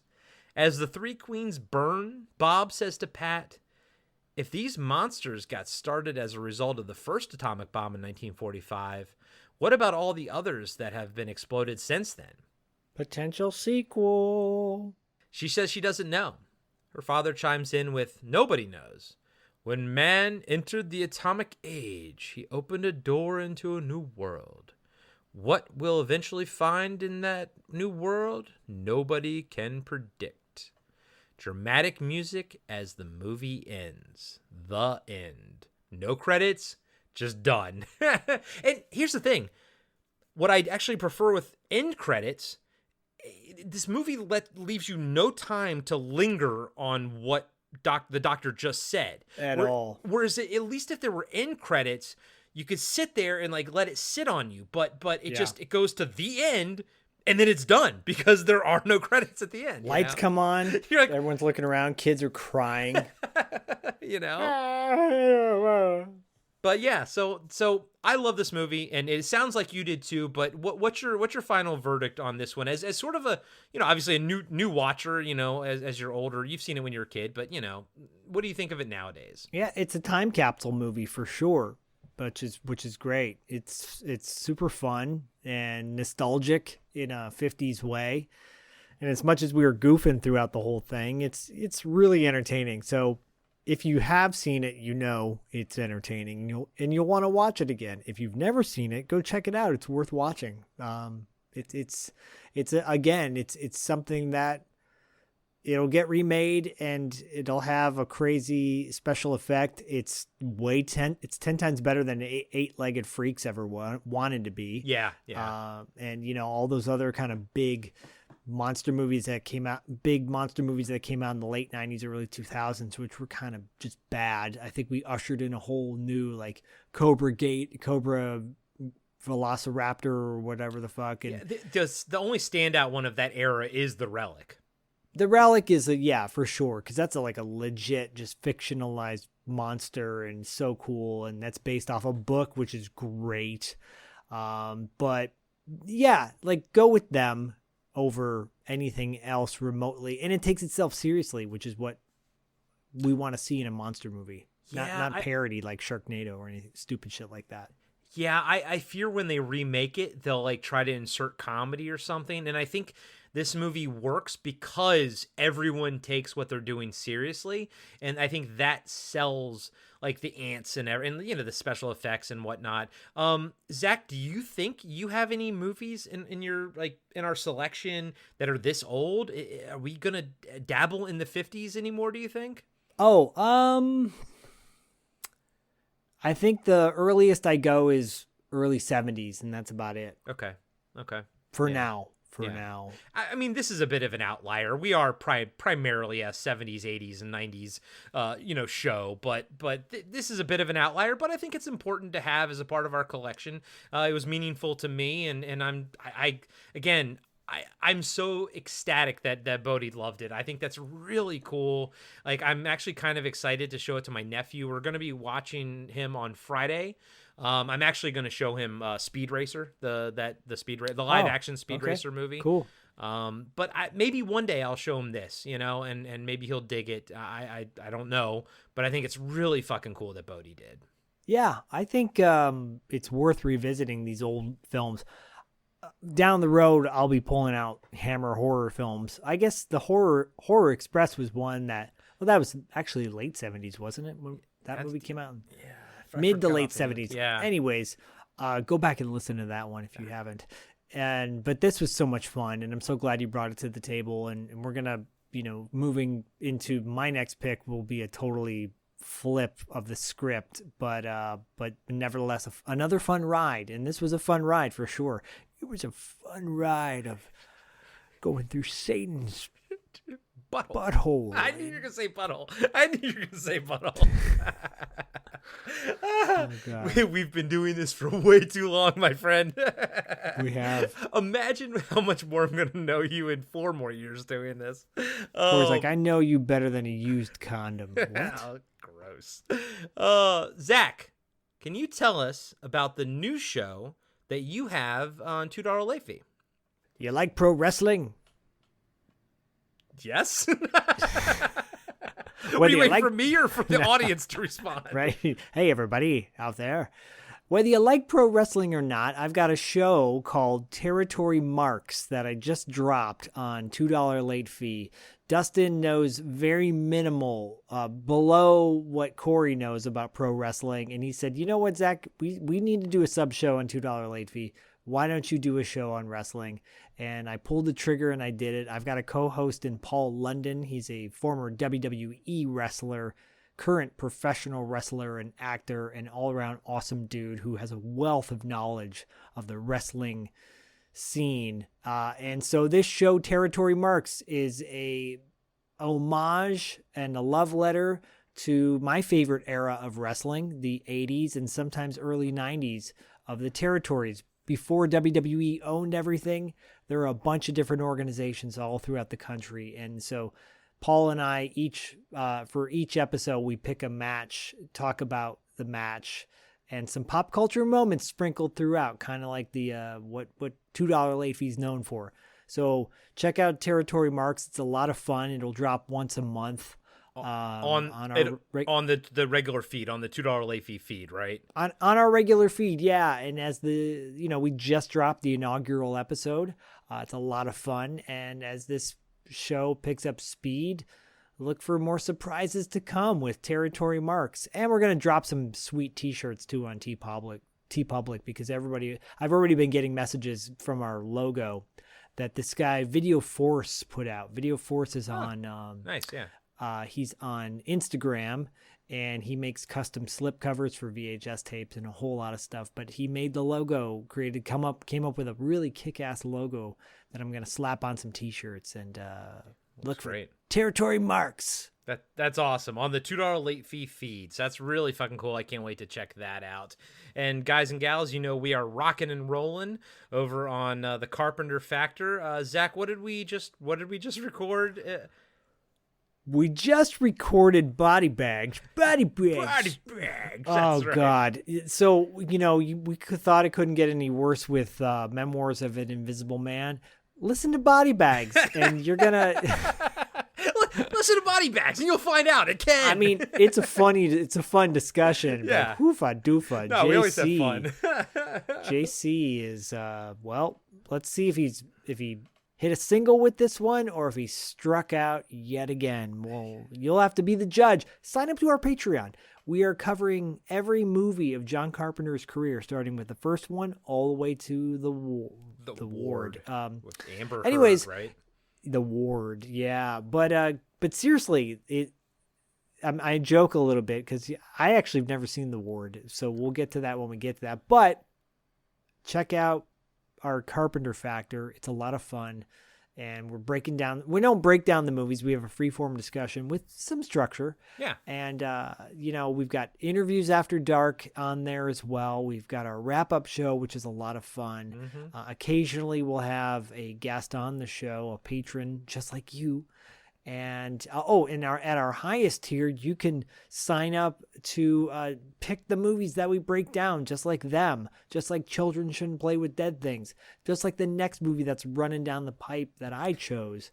We have a lot of great patrons at the highest level that have done that get to choose the movies that we break down. They've all chosen amazing movies. Crystal, even Intruder. Yes. they've all been super fun. They've all been super fun. You guys do a fantastic job of picking things that are like really out of the ordinary, from Suburbia to Bachelor Party to Monster Squad. Runs the gamut. So anyways, consider signing up. Yeah. And if you can't, budget's tight, I know we're about to go into a recession or whatever, hopefully not, consider leaving a 5-star review on our Apple iTunes and give us a 5-star on Spotify and whatever ding-dong podcast you listen to us on. And the same goes for $2 late fee. At the very least, leave a 5-star review as well. Any podcasts that you listen to, it goes a long way. Just leave them a 5-star review. But if you can sign up for our Patreon, or if you can sign up for $2 late fees Patreon, we know we have a lot of cross-pollinization and everything, and it's awesome. It's awesome to see, and I absolutely love it. So I love it too. We $2 late fee is, $2 late fee and Pad have a lot in common besides me. Besides me, I'm that thing in common. My name is Zach. Besides them. Besides them. And as always, Satan would always say, "We'll catch you on the dark side." Call that number 2 and give us your credit card on the dark side.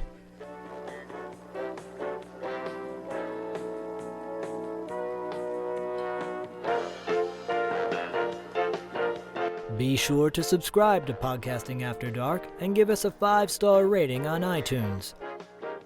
Support Podcasting After Dark on Patreon. Follow us on Instagram and Facebook at Podcasting After Dark. And visit us next time for another installment of Podcasting After Dark with Corey Stevenson and Zach Schaefer.